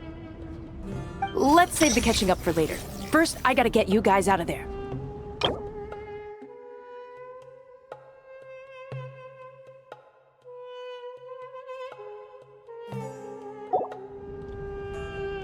This should be the right mechanism. Ben, can you handle it?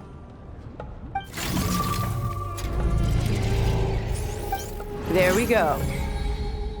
Come on, let's leave this place.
Fatui sure made themselves scarce.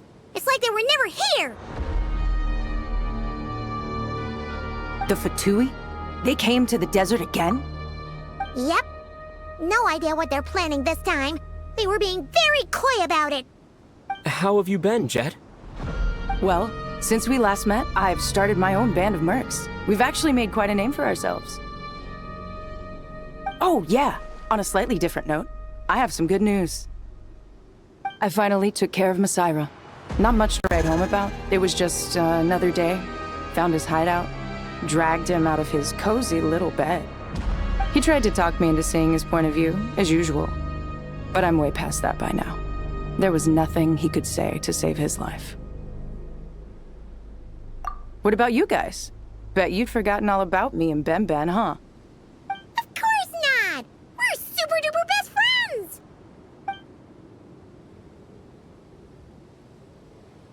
Wow. Sounds like I should make time to visit some other nations too. Anyway, what brings you to Gurabad? Oh, right. I almost forgot. We're here to look for Lilupar. Oh, that bottle? Yeah! We need her power to calm the Jinn and stop the sandstorms. Here's hoping we actually manage to find her, after all the trouble we've been through. Surely, with everything's been going on in Gurabad, she must have woken up, right? Only one way to find out.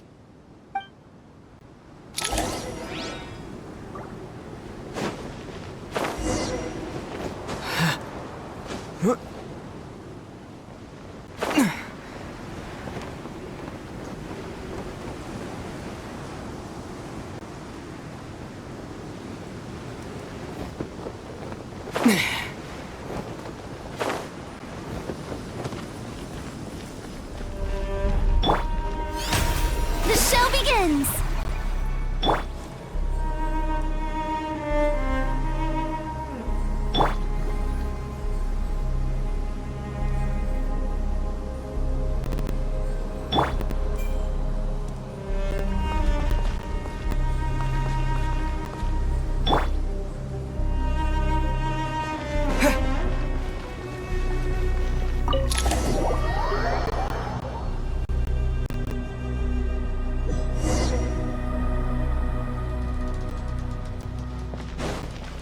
Let's see. She should be around here somewhere. Aha! Found her!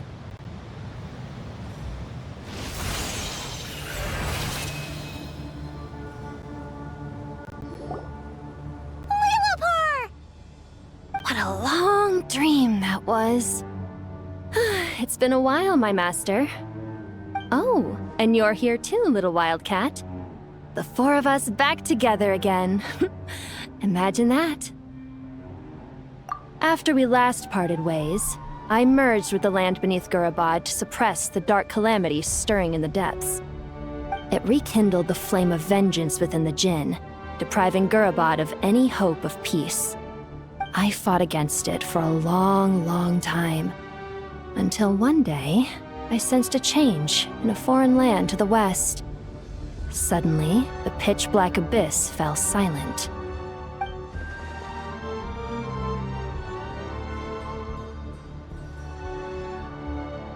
Once satisfied that that dark power could no longer bewitch the Jinn, I too fell into a deep slumber, from which I have only now awoken. Why have you returned to Gurabad, my master? And why is my sand-swept homeland in disarray once more? Well, basically, Sumeru's in danger and a lot of our friends are affected. Some bad guys messed around with Irminsul and now they've released the Jinn in here.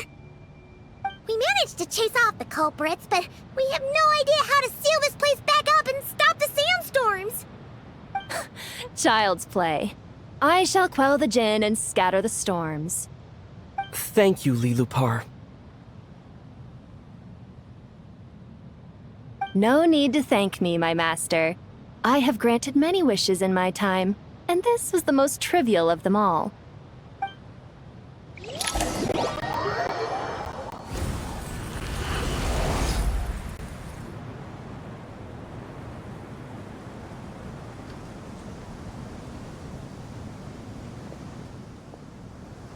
The sandstorm's gone. The sun shines bright again. When I said that we'd meet again under a lovelier sun, this was exactly how I imagined it. Yay! Although, honestly, Paimon would love to hang out with you more, even if the weather sucked. Well, there shouldn't be any more Jinn breaking out, right? Are we okay to head back? Sounds good. You can introduce us to your other friends. Another adventure begins. Lovely. The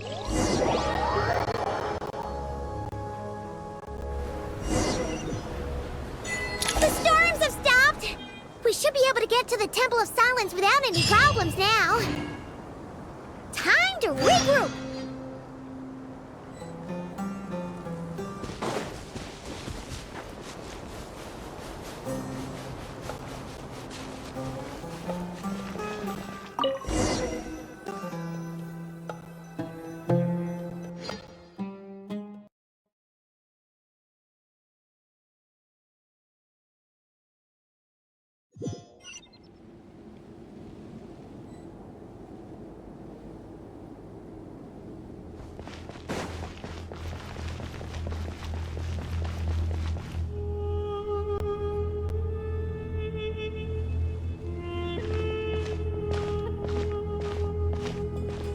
So, this is the Temple of Silence. I've heard the Nagarjanites mention it in passing, but I never imagined it would be this big. It's colossal. I thought the temple moved to the rainforest ages ago. When did they scamper back into the desert? I don't know. This plan sounds a little too risky for my liking. Even in King Deshret's day, this was experimental technology. We have no idea what could happen if we activate it. Well, unless you know of another viable alternative for the Akasha terminal, I'm afraid this is our only option. The plan is sound, and the risks are manageable. However, if we are to proceed, we must act quickly. The scale of this project is enormous. Even with Kave, Faruzan, and every other scholar of mechanics working on it full-time, the proposed modifications won't happen overnight.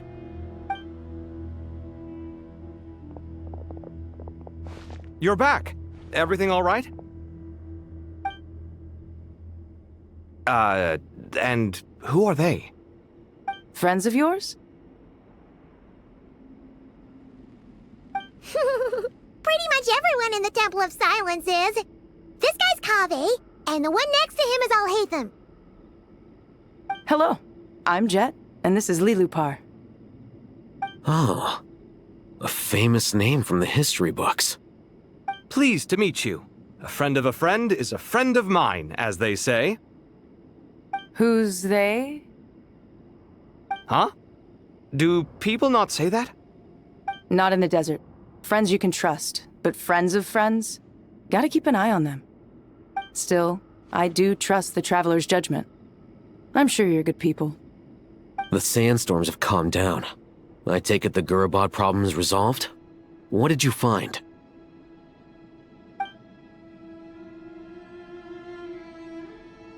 And after getting all smarmy with us, he trapped us there.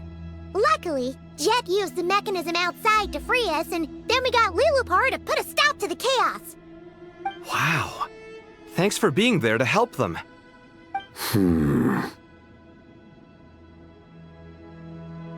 So, this mystery man openly admitted that he was merely a Harbinger subordinate. Yeah? Is there something weird about that?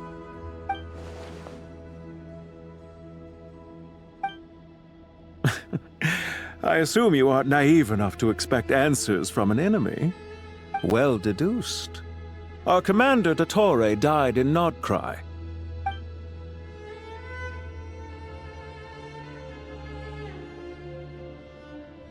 Are you wondering about his true identity? Or do you think there's a big conspiracy behind all this? I wouldn't go as far as to call it a conspiracy. Just the simple fact that having someone to shift the blame on tends to prove useful should trouble come knocking later. The most important thing for now is to solve the immediate problem. Perhaps that man knew you wouldn't have the resources to investigate his background and so didn't put much effort into disguising himself. This is all getting a little cryptic for me. I'll let you guys talk while I take a walk with Lilupar.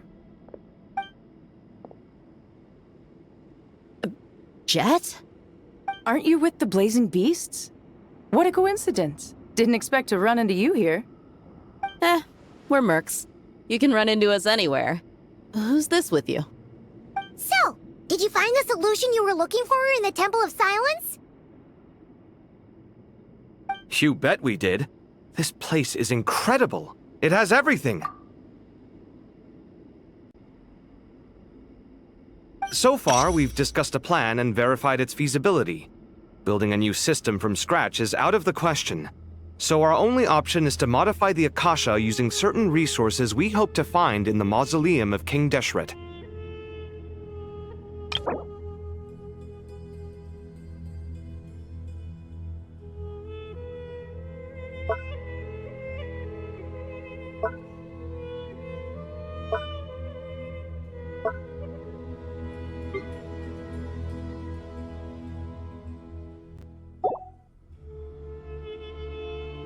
According to certain sources in the Temple of Silence, there is a core device in King Deshret's mausoleum known as Aru.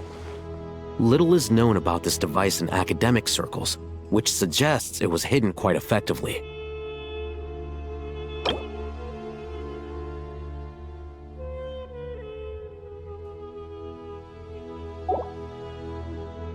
If these sources prove correct, the energy contained within Aru may be sufficient to power our Akasha renovation plan.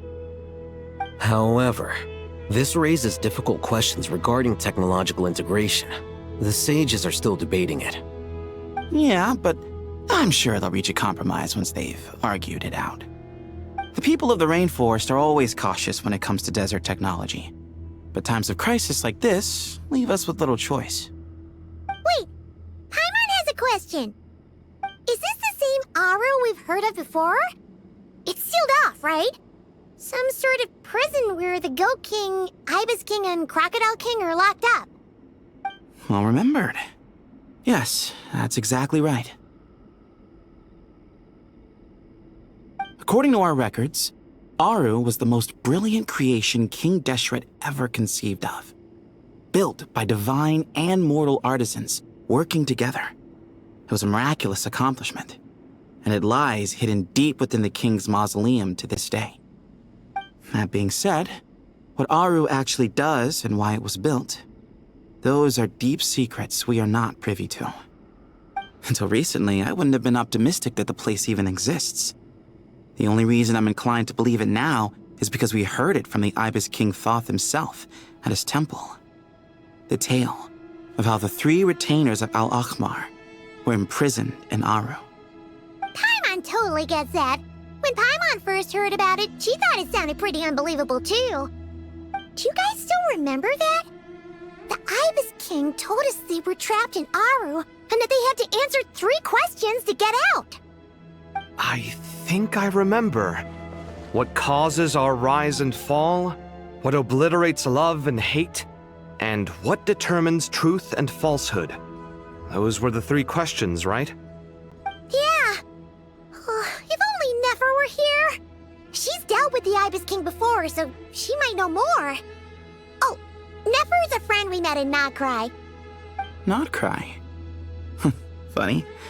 She showed up here earlier. Huh? Yeah. Had another lady with her too. Both said they knew you. They contacted the sages, claiming they might be able to offer some assistance. Really? They came here to help out? Yes, really. It was just before you got back. One of them said she's made Nodcry her home. If she's the person you were talking about, then... Looks like betting on Aru was the right choice. See? They're right over there. Nicole! Nefer! Why, hello! We're here to help.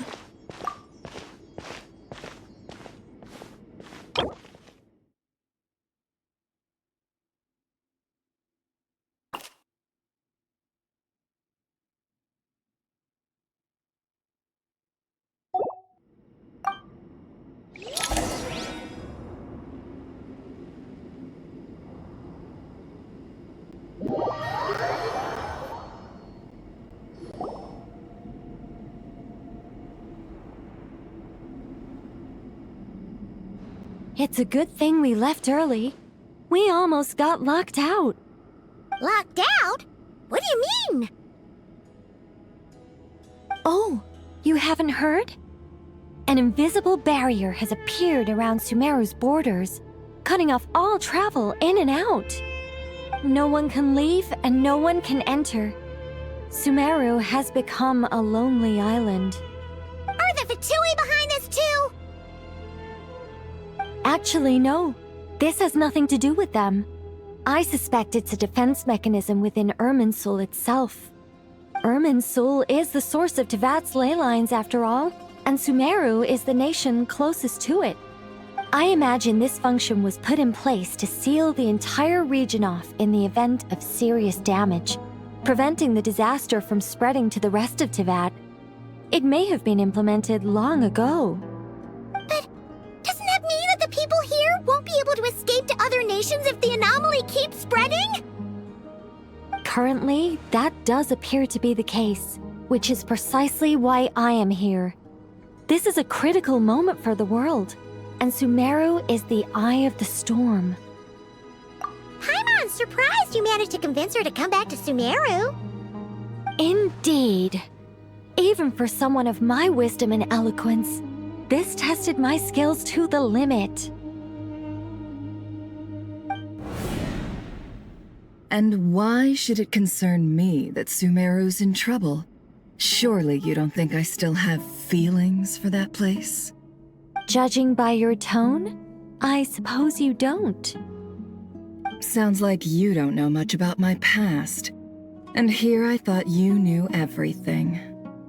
All I know is that the Ibis King is the source of your power. He was quite a prominent moon envoy once upon a time, so I do know a thing or two about him. As for your past, I have ways to learn the full story if I wish to. But everyone has secrets they'd rather keep to themselves, wouldn't you say? I'm glad you see it that way, Miss Nicole. I've chosen to call Nodcry home, which is why I did my part in its hour of need. That doesn't mean world savings become a habit with me.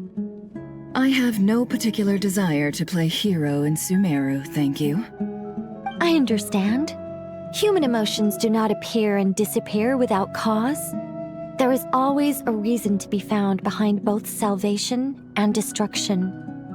Still, if time has taught me anything, it's that human emotions are often complex and in conflict. That's why people change their minds about things all the time. But that's where we angels come in. Our duty, ultimately, is to guide people towards their deepest, truest desires and help bring them to fruition. So I wish to hear about your past, because I do not believe you are motivated by hatred alone. And if we still arrive at different conclusions in the end, that's okay.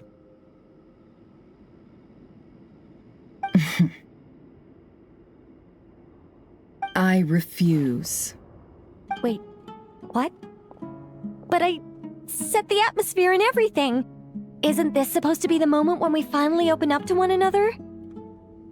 Is it? Maybe I'm not so good at reading the atmosphere. You're right, Nicole. There's more to me than just hatred. Had it consumed me, I'd be left stuck in the past forever, never living in the present. But I don't think that your guidance can change my mind. The all-consuming sands, the bloodshed, both deserved and undeserved. Those old emotions cling to me like a shadow. Do you wish to shake them off? No. I hope to remember them forever. Those emotions and memories shaped me into the person I am today. They'll always be a part of me. In that case, would you like to hear my perspective, at least? Sure. It's not every day you get to hear an angel's opinion. A long, long time ago, when the angels still walked freely upon the earth, I found life tedious. Monotonous work, lukewarm relationships. Things weren't nearly as interesting as they are now. And yet, since the angel's demise, I have found myself missing those days on more than one occasion. Human emotions are often attached to a person, a place, or an object. When those things are gone, the memories quickly fade, and the emotions slip away along with them. If Sumeru were destroyed, both rainforest and desert would be no more. With the object of your hatred wiped from existence, it would not take long for the memories buried deep in your heart to slowly fade.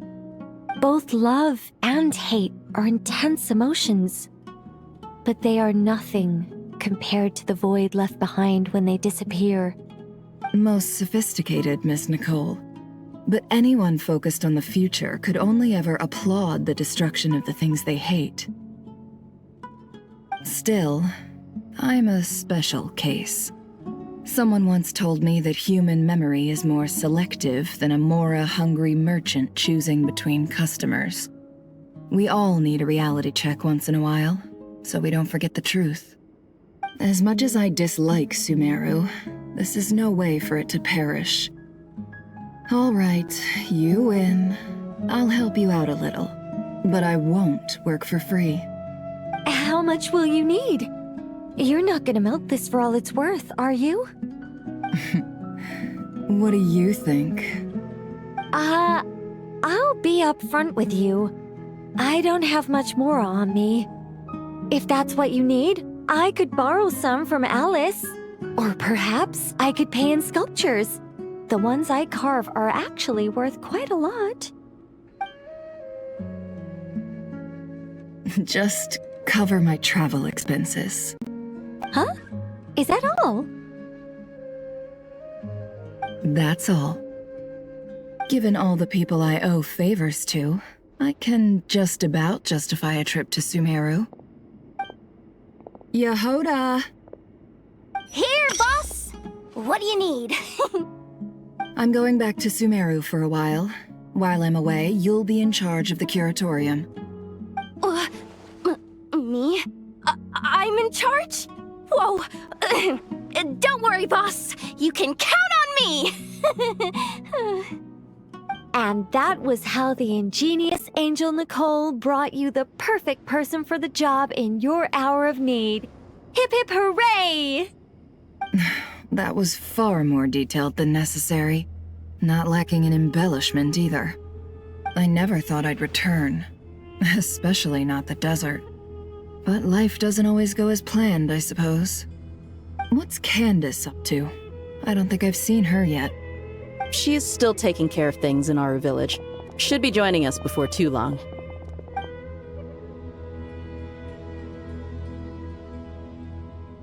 Oh, and sorry. Hope we're not interrupting anything.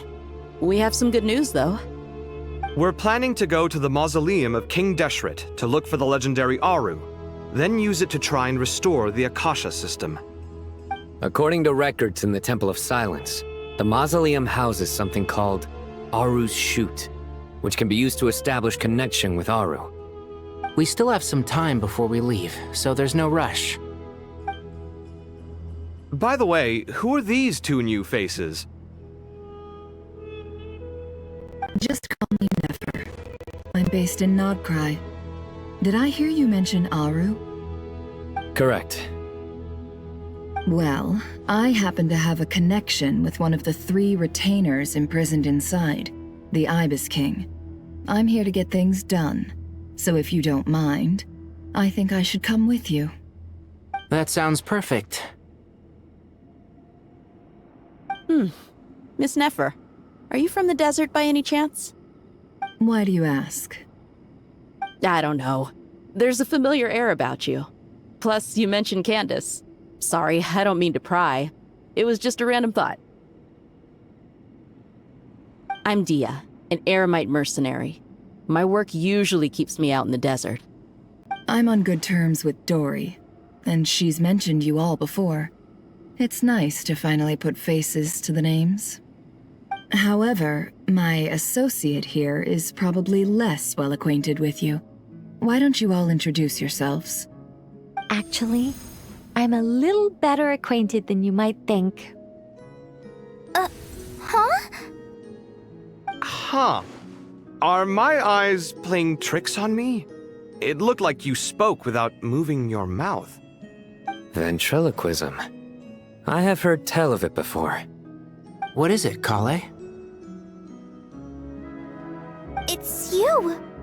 You're the voice who's been speaking in my head, aren't you? You encouraged me to report my dreams to the Dendro Archon, and got me to recite that magic prayer. Mm-hmm. I have many titles, but let's go with the most pertinent one. I am Nicole Rain, an angel who has lived since ancient times. An angel? Sounds like a big deal, but, what exactly is an angel? Oh, Well, we're a rather long-living race of beings. Not gods, technically, but we can still tell you a lot of stories from ancient history. Yep, and she's also an amazing sculptor. You could say she's a real creative type. Well, ma'am, if both the Traveler and Paimon give you rave reviews, you must be pretty impressive.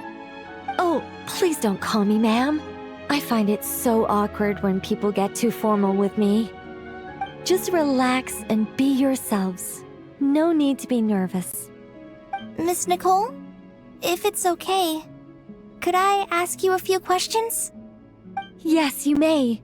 I can see your heart is filled with confusion, and you are desperate for answers. I also know which questions you want to ask me. Why did you dream of Sumeru City in disarray? Why did those verses soothe the Jinn only when recited by you? I can guide you to the truth, but it involves a personal secret of yours. I'd prefer to speak with you alone, if possible.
I thought we were going to speak alone. This is a lot more people than I was expecting. What's wrong with it? Even the doctors at Dar al-Shifa allow patients to be accompanied by family members. Well, if Kale doesn't mind her secret being revealed, I have no problem with it. Thanks for being so considerate, Miss Nicole. I don't know what secret you mean, but whatever it is, there's no need for me to hide it from my closest friends. Closest friends? It's so nice to hear that. All right. In that case, I'll get right to it. Kale, are you aware that there are god remains inside your body? I am. When I was young, I got sick with Elazar. Nothing could cure it. The Fatui convinced my mom and dad that they could help, and I was sent to an unfamiliar place. There were a lot of other kids just like me there. This creepy guy injected us with some strange medicine, which I heard contained god remains. I can still remember the pain like it was yesterday. But thanks to the friends who've stuck by me all this time, I've gradually been able to overcome those memories. Anyway, so you're saying that what happened to me has something to do with the god remains they injected me with? Yes. Those were the remains of Nabu Malikata, the goddess of flowers. What? Huh. Fascinating. You don't seem surprised like the rest of us. Why? The possibility crossed my mind when Kale recited the Goddess of Flowers song and calmed the Jinn. You made Paimon jump! What are you doing here, Lilupar? I was merely passing through when I heard the name of the Goddess of Flowers. Be assured that I share your surprise. You, with the hat. Are you certain? I sense no trace of the Lord of Flowers within her. Well, it is a very small fragment. Unless special methods are used to manifest its power, even her closest acquaintances would find it near impossible to detect. After the goddess passed away, her remains were scattered across the desert. King Deshret gathered all the pieces he could find and buried them in the eternal oasis. But some fragments remained unaccounted for. Eventually, the Fatui must have found a way to track some of them down. Presumably for use in some experiment. It's not an uncommon occurrence. You're more shaken than I thought. In one sense, you've been extraordinarily lucky. So many people who yearn for this kind of power never attain it, yet you have coexisted with her all this time without even realizing it. I don't know what to say. I'm glad that I could help everyone with this power, really. But knowing that a fragment of the Goddess of Flowers is inside my body is... it's a strange feeling. Well, people value their autonomy very highly. Even a well-intentioned intruder can shake one's sense of self. I understand how you feel, Kale. But once you get used to it, you'll find it's nothing to be concerned about. Huh. I guess you, of all people, have a good reason to speak on this. 2 good reasons, in fact.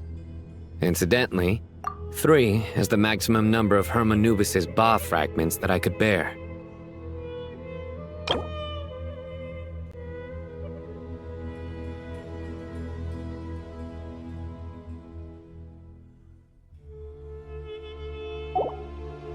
Let me guess. Because 2's company, but 3's a crowd? Thanks for helping to explain the joke, Tainari. Not my intention. Goddess preserve me. I should take my leave. This boy in his wolf's head hat speaks much too differently from the Hermanubis I remember.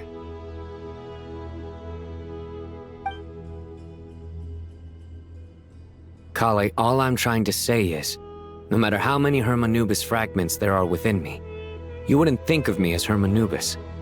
In the same way, you are simply you. Yeah, I know what you mean. So about that dream I had, Was it a warning from the goddess of flowers? Yes. Just like me, she was an angel created by the primordial humans, born with the instinct to guide living beings. Though her body and soul have perished, her essence retains its natural instincts. Even her smallest remaining fragments would do their utmost to send you that warning. The mother of dreams? Lord of flowers and oases? She must have had a premonition. That is why she gave that dream to you. We won't let our efforts go to waste. But I still don't understand. Why me? Yes. Why indeed? You weren't the only one injected with god remains, but only in you have her fragments persisted. I suspect it may be because of the firm will you showed in the face of suffering. She was likely assimilated by that will. Of course, this doesn't mean you have to shoulder any extra responsibility. As this young man said, you are who you are, and that will not change. All right, any further questions from the family members of the patient? If not, we should head to the mausoleum of King Deshret. Let's move out. Time to put our plan into action. We all hope it'll work. But will we really be able to open Aru? And even if all 7 pillars of King Deshret agree to let us proceed, the scale of the work to follow is daunting to say the least. Haven't you handled other big projects before? I mean, the biggest project I've worked on to date is probably the Palace of Alcazarzaray, I guess? But this is orders of magnitude beyond that. It's a total nightmare. Look on the bright side. At least this time you're actually here when Sumeru needs you most. You won't have to come asking me for details after the fact. Mock me all you want. But now that I'm here, things will be resolved far more quickly and smoothly than last time. Kave's self-doubt disappeared in an instant. Like magic. Well, this confidence is most gladdening. Now, go and pack your things. We'll head to the mausoleum as soon as you're ready.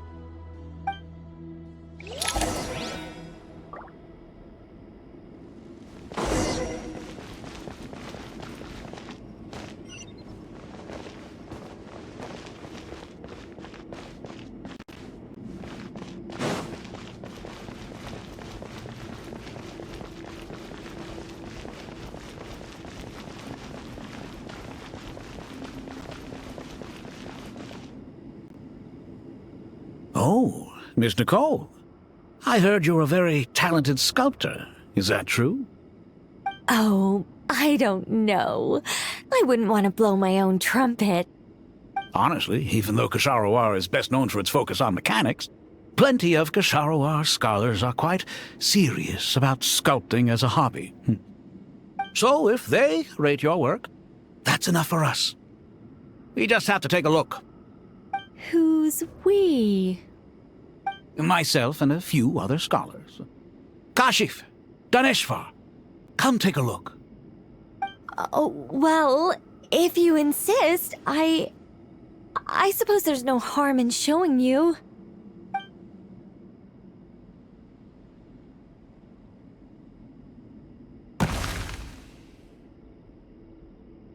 Whoa! Where did that come from? Look at the level of detail. It's so lifelike. The squirrel descends from the heavens like a champion, and the earth trembles beneath its feet. What do you think? Striking, isn't it? Kave? Kave, come here for a sec. Oh, and Madame Farazan, didn't you used to study in our darshan? Come take a look. All right, but hang on a moment. I have to finish reviewing this proposal first. You called? What is it, youngster? This squirrel statue. Isn't it cute? Oh, a squirrel. I wouldn't say cute per se. The realism is what stands out to me.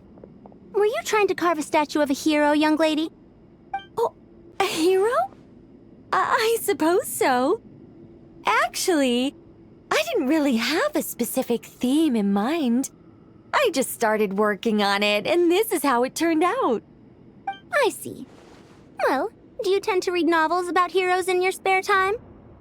As a matter of fact, I do quite enjoy those.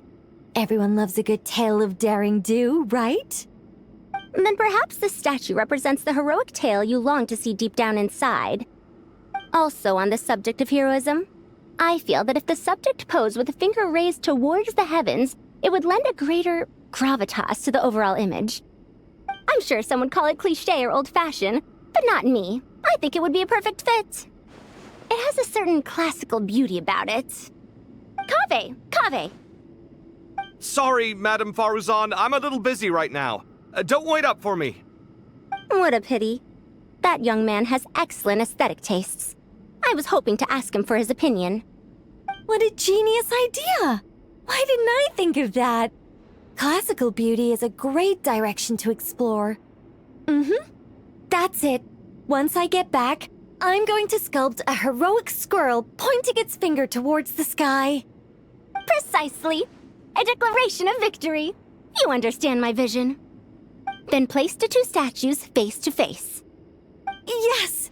That's exactly what I was thinking. It'll be a masterpiece, Miss... I'm sorry, I didn't catch your name.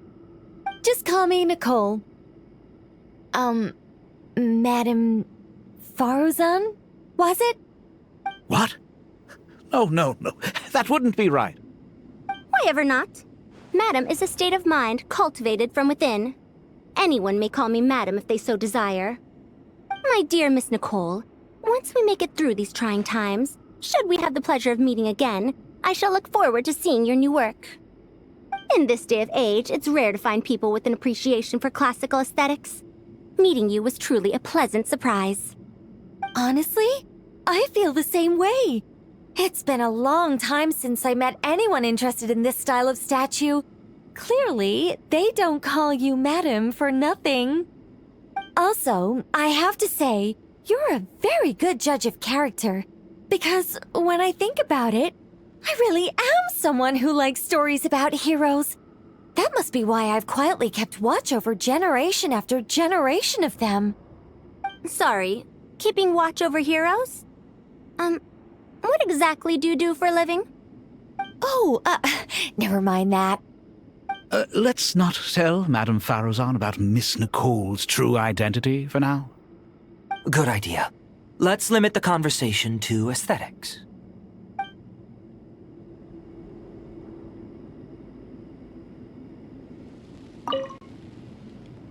Let's not tell Madame... Good idea.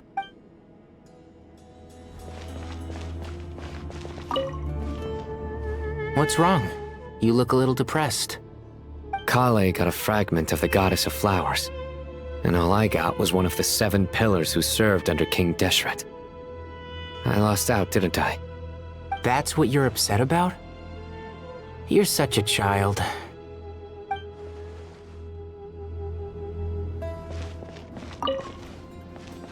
Oh, so many books.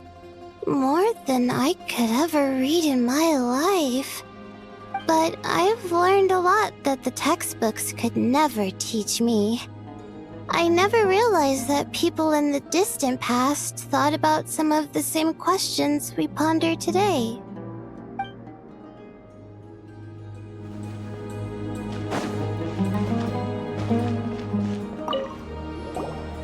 Paimon! Thanks again for your notes. I'm done copying them, so here you go. You're welcome. Just let Paimon know if you ever need help again.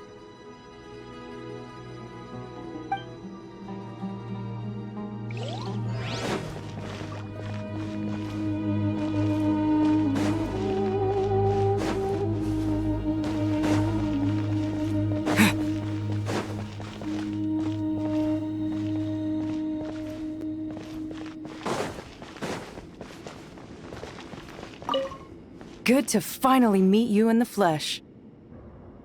It's a little surreal seeing you here after exchanging letters for so long. In my head, the boss of the Curatorium of Secrets didn't look so young. Sounds like you have some history then? Any budding mercenary group needs a steady supply of intel. They, in turn, can prove an exceptional source of the same. The Curatorium of Secrets is happy to cooperate with friends from all over the world. If you're interested, you'd be very welcome to join our network too, Miss Dia. Can't say no to a solid partnership, especially out here in the desert. Having intel can mean the difference between life and death. But cooperation's built on mutual trust, and there isn't much contact between the desert and Nodcry. So I'm guessing you reached out to Jet first, Miss Nefer? What's behind your interest in the desert? Nostalgia? Or is there someone you're looking to take care of? Let's put all our cards on the table first. Things will go more smoothly that way. I like your style, Flame Mane. Actually, I had this same discussion with Jet before we started working together. To be clear, I have no intention of using you for any ulterior motives, and I have no enemies in the desert as things stand now. Were that to change, I wouldn't drag outsiders into a conflict that doesn't concern them. There's no point in doing certain things if you don't do them yourself. Wouldn't you agree? Well said. Taking responsibility for one's own affairs is the way of the desert folk. Huh. It's like you're one of us. You sure that's a compliment? Absolutely. I'll take it. Perhaps we can discuss our cooperation in more detail now? Sure. I love working with no-nonsense people. And you certainly fit that description. I look forward to a fruitful partnership. As do I, my friends.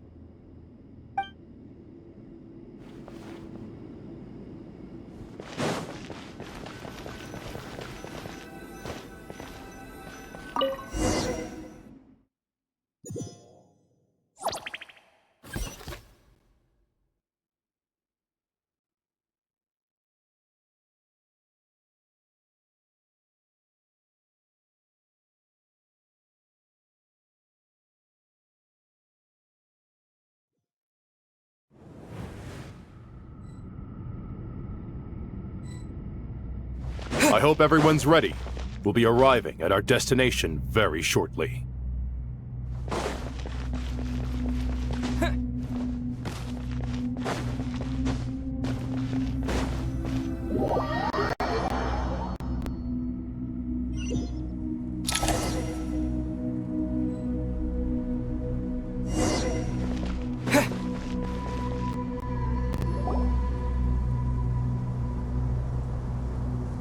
Why, we've not seen so many visitors ever, really. What is this place now, a tourist attraction? Closer inspection reveals many familiar faces. To what do we dusty old fellows owe the honor? Surely you're not just here to chat. You surmise correctly. We are here to carry out a rather enormous project. Ho, enormous, you say? How large, then? Larger than the gaping void in our lives? Why, you've even put a smile on Goatee and Crocco's faces. All this activity is making for quite the special day.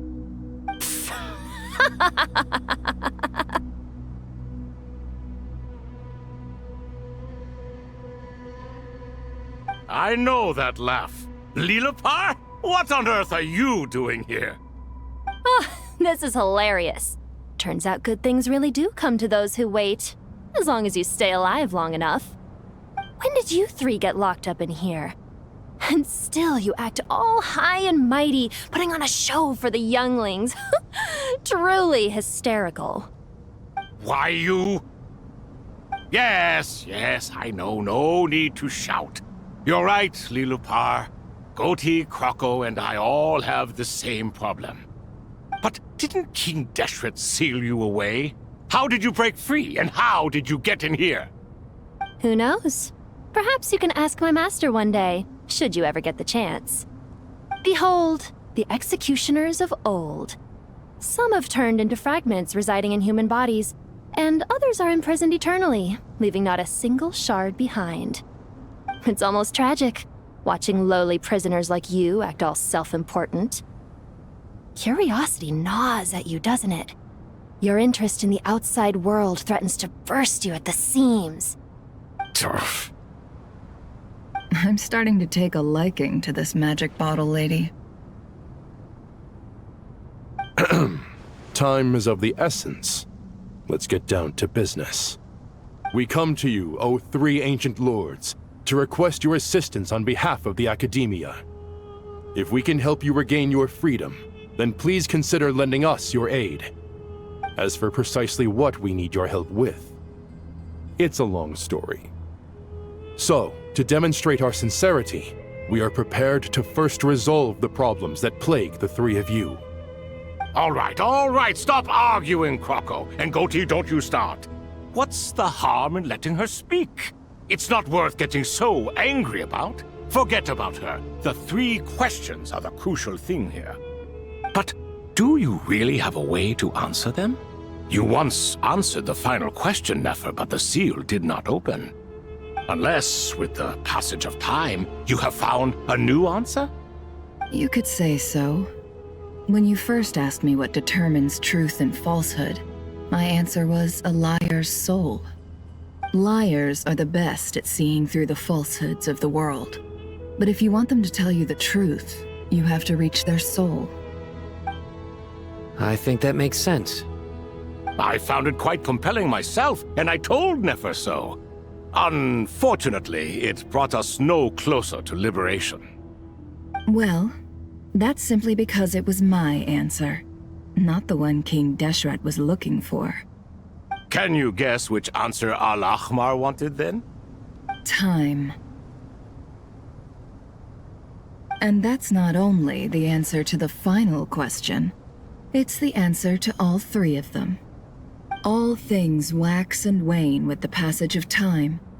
Love and hate eventually fade into nothing.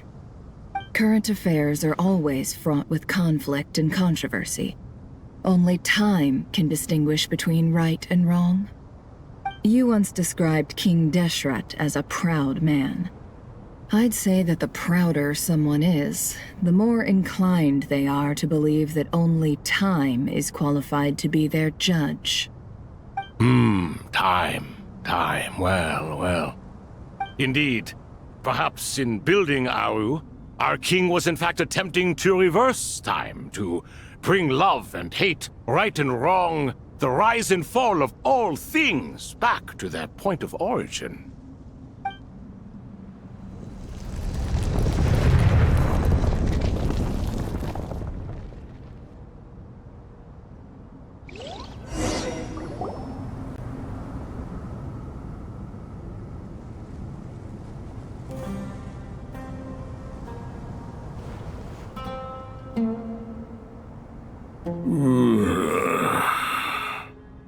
This is the most eventful day I have experienced in a long time.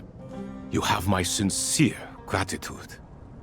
Are those 3 of the 7 pillars? Turns out the statues were quite faithful to the source. You three seem to be in good spirits. Prison can help a person grow and learn to cherish what they have. Nevertheless, after everything you've done for me, I sincerely hope you never have to experience it for yourself.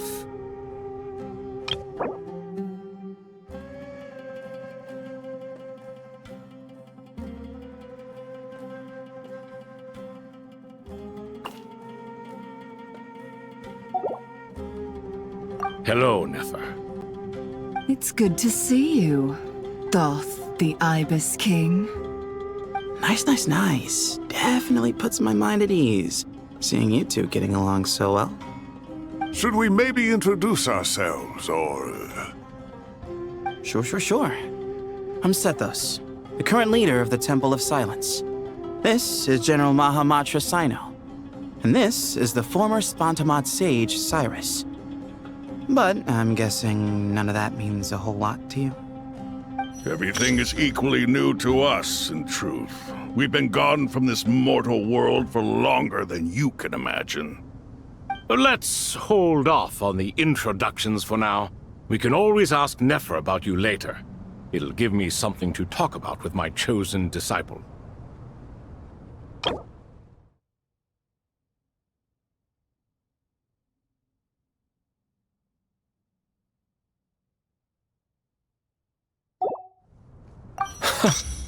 You're like a helpless parent.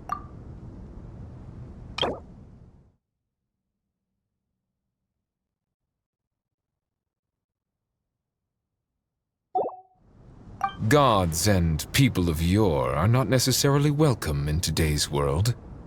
Self-awareness is one of my finest qualities. I thought I ought to share its fruits with you two. Is that so? Well, I think we'll take it in stride, just as we did with the 3 questions.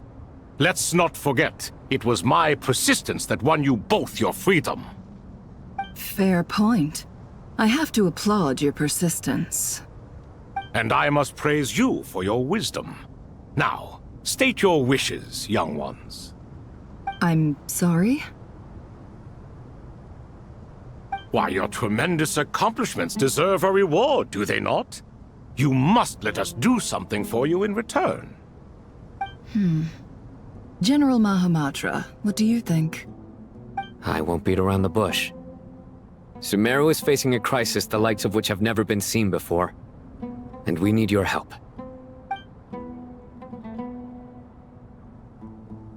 Every calamity throughout the ages has been connected to us in one way or another, whether we were its cause or consequence. Whatever is wrong with Irminsul, it severely affected the Dendro Archon. She fell into a coma and is currently receiving treatment from the Dendro Dragon. The Dendro Dragon? I'm sorry, the Dendro Dragon is helping to heal the Dendro Archon? Not a pep, surely. Not vicious, cruel a pep who possesses no virtues aside from her basic instincts. Ah, good heavens. Oh, I shudder to think what could have caused Lesser Lord Kusanali to suffer such a plight. Still, why would the Dendro Dragon lend you her aid? She has always held nothing but contempt for the Archons. I suppose she and Kusanali must have some history. You can help us make history, too. A smooth talker. Well said, lad. Currently, no one can connect to Irminsul. We hope that by opening up Aru and making some modifications to it, we can use its technology to our advantage. Unfortunately, Aru is an imperfect creation. King Deshret never managed to realize his full vision before his death. Much remains to be done if it is to be pitted against Irminsul itself. Besides, I hear your reasons, but to give Aru up over such would be... The archaeological records clearly indicate that although Aru's construction took a long time, it was not beyond human means to achieve. Modern technology should solve the efficiency issues. We have no choice but to go all in on this. This is by no means a threat. But the only reason we helped you escape from Aru was to gain the necessary leverage to negotiate with you. You asked us to state our wishes, and we have. Each one of us here needs your help, as do all the thousands of people living in Sumeru. They need you, and they need Aru. What do we think, my fellow old fogies? Shall we lend our support or not? Since you ask so nicely, naturally. Naturally what? Are you for or against? I simply mean we shall do what comes naturally. You claim that you wish to open Aru. Know you then that the golden slumber created by King Deshret is preserved within?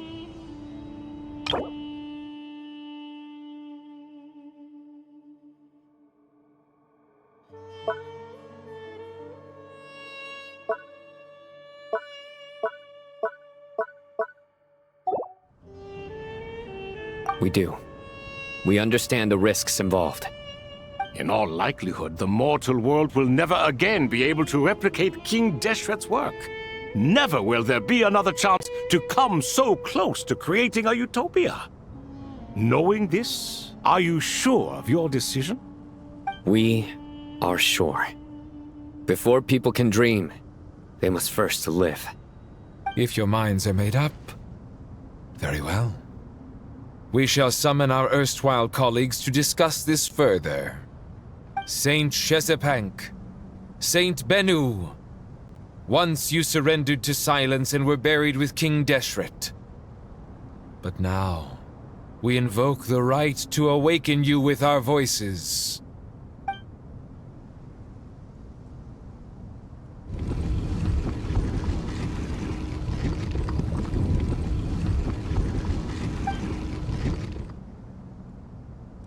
Saint Bennu, responding to your call. 3 kings detected. Initiating autonomous will.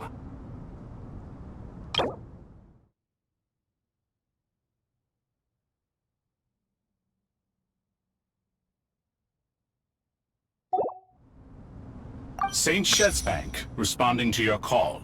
3 kings detected. Initiating autonomous will.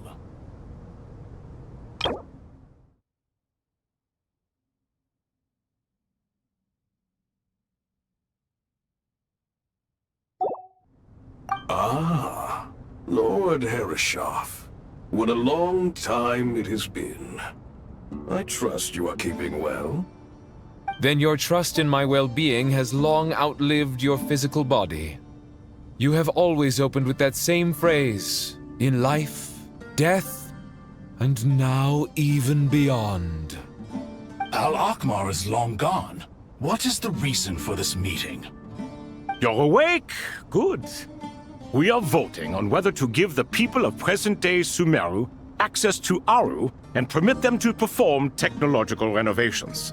You have the right to support or oppose the motion. Aru is the pride of Al-Ahmar. Opening Aru requires the unanimous consent of the 7 pillars. I hope you have a convincing reason to present to us. Sumeru is currently in the midst of a major calamity. Let us not forget that while Al-Ahmar was a stern ruler, he was also a teacher of wisdom. A god without his people shall cease to exist, and King Deshret's greatest wish was to provide protection for his people. Let us then honor our God King's wishes as we consider our decision. I do not mean to mock these proceedings, but what is the point of a unanimous vote when we know that the last of the 7 pillars, the Dendro Dragon Apep, will never communicate with us? This will no doubt surprise your mechanical mind, and I have no intention of trying to persuade you it is true. But Apep is, in fact, healing the Dendro Archon as we speak. Huh? Can someone attest to this? Do we have any proof? I ask the 3 kings, can any of you vouch for the truth of this claim? Naturally, the Ibis King, Thoth. What? It was Thoth's disciples who revealed the truth to us. We need not debate its veracity. Simply let Thoth bear accountability. That way the rest of us may have a clear conscience. Herreshoff, you diabolical fiend! I awakened our former colleagues for you, supported your opinion, and backed your decision.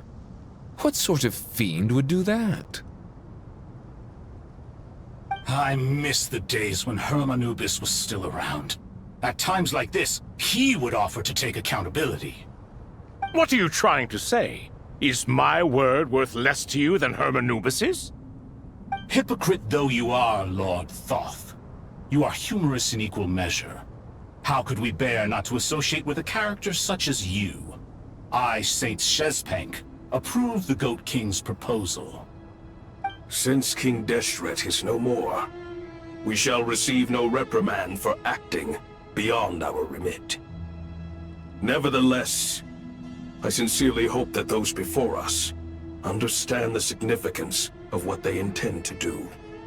Remember, the moment that Aru is liberated, the myriad souls residing within the Golden Slumber will return to the ley lines. And once the ley lines flow again, these souls shall in turn be received by Irminsul. To take this step is to bring the perfect afterlife created by our king to a permanent end. We understand that well.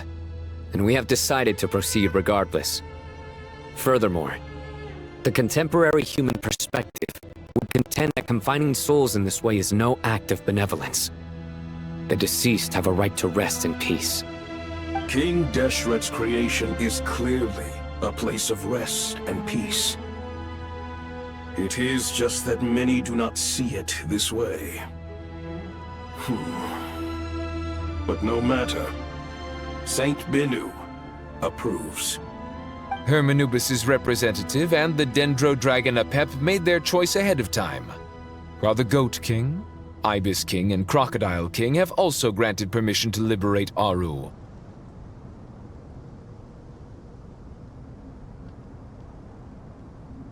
By the grace of His Majesty, guided by his wisdom and will, let the gates of Aru be reopened.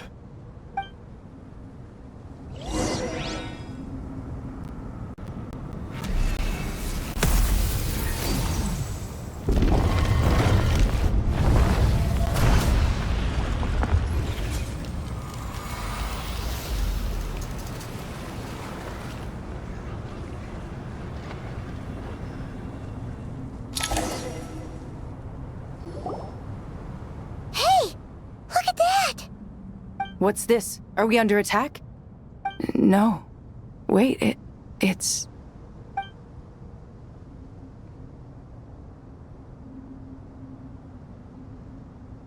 Here you are. Through the sands of time. I see you. Father. Father, is it really you? It's Jet's father, Jibriel! That's right! He entered the golden slumber, didn't he? I smell blood and sand on you. You've grown. Strong as a wild beast, and without shedding a tear. You have to leave, don't you? Please, just answer me this. What should I do for you? This meeting is a blessing from the gods. My soul, once imprisoned along with that of Samael, is finally free. I am truly grateful for the chance to see you again. That the dead should meet the living is itself a miracle. One brief, precious moment is enough. Enough to set my heart at ease. Do not weep for me, Jet. I know you will accomplish many great things in your life. You will go further and climb higher than I ever did. All I ask is that you take good care of yourself.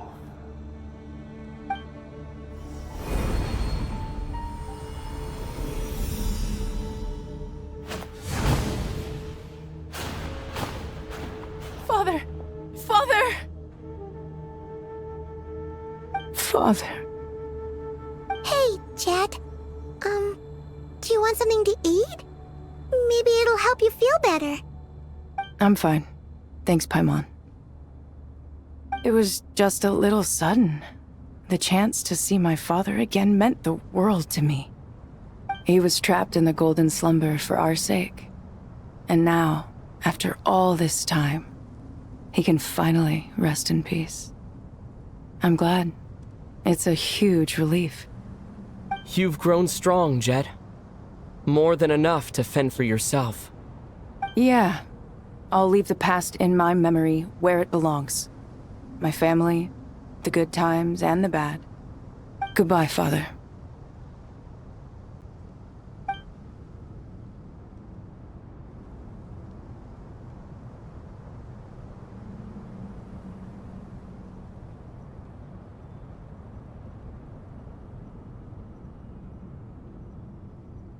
Ah, me, what a touching reunion that was. It seems we did a good deed today. We three retainers, once imprisoned for our iniquity, are surely the least qualified to judge whether this deed is good or bad. Either way, Aru is open. Now you have your opportunity, and with it, whatever trouble may ensue. Although Aru was created by a god, human craftsmanship was nevertheless required to build the gate that connects it to this world. Perhaps the relationship between gods and humanity follows a similar principle. As for your proposed renovations, we cannot determine which functions to keep or discard. Proceed as you see fit, but please entrust the task to your most accomplished scholars, or Bennu will be most displeased. It matters not. The Ibis King shall be accountable if any problems arise. Ibis, you chose to take on disciples, and so it follows that you must accept the risks of associating with humans. If I'd known you'd be like this, I would have locked all of you away in Aru, never to leave again for all eternity. All of us? What does this have to do with me? Vilify me no further. Scholars, since you have liberated Aru, allow me to present you with a gift. Using Aru's power, we shall install a defense mechanism at our king's mausoleum. You must be guarded even against Irminsul itself. This shall afford you some convenience. Unseen and unheard. From this moment forth, none may by sight or hearing perceive anything said or done within the mausoleum. Amazing. And all this is achieved just with the power of Aru? With technology from the heavens, the possibilities are endless. Just because King Deshret did not use it for this purpose does not mean that it cannot be done. So, marvel away. This is the reward you have earned. All right. Well, that resolves the issue of confidentiality. What about the technical side? Do we have the manpower? Why, yes. I've already contacted them. They'll be here soon.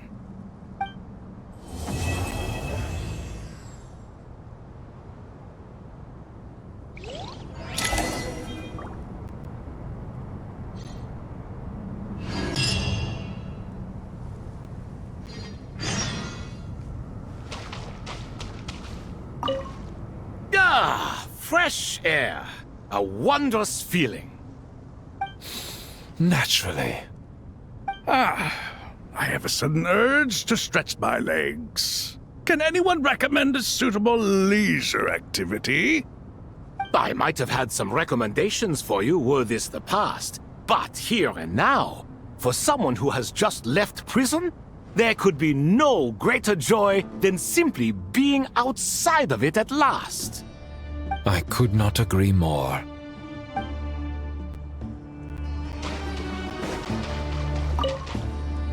As I thought, the so-called 7 pillars of King Deshret are as underwhelming as ever. What do you mean? Not a fan of the boys' club? As men, as individuals, and even as gods, they are entirely undeserving of my attention. Al-Ahmar once commanded me to select a king from among the people, so naturally my eyes will open only for one who is worthy. Ugh. Can we talk about something else? It all sounds pretty complicated, and I haven't read that many storybooks. You think this is a mere story? Well, many would also say that the journey you shared with your father is not but a tale. My life, your life, they are nothing but stories. Little girl, it appears that you really have grown. In the past, you would have flown into a blind rage at my words, but now you are unperturbed. Oh, it's nothing. I just feel like you're right. Getting all pissed at someone for telling the truth is pointless. It only makes me look petty. This alone is proof enough of your growth. You're doing well, my dear girl. You're becoming ever stronger. Strong enough to defend the people and things you hold dear. You think so? I hope you're right.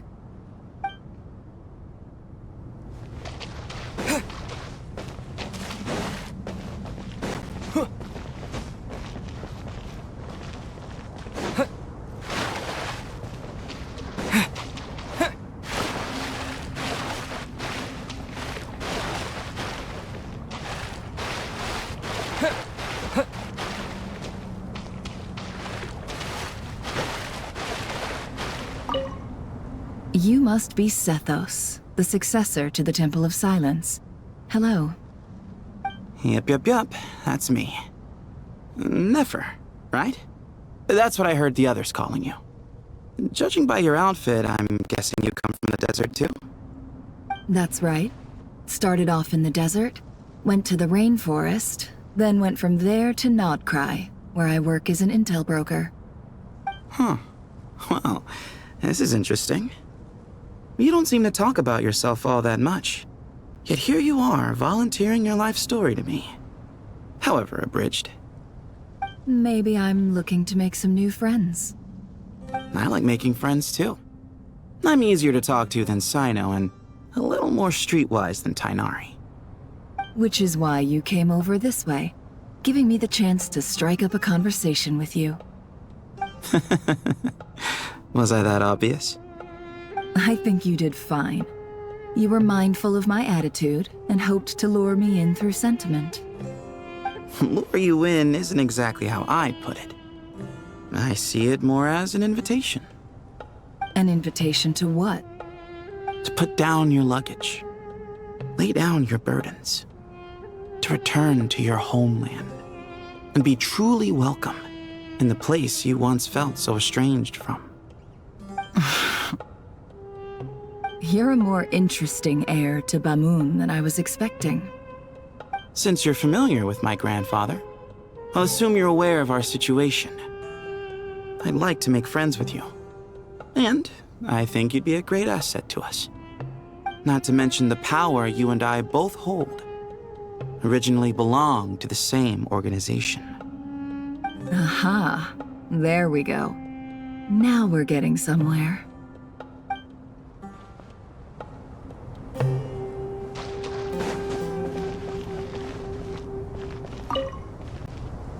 Do you hear that?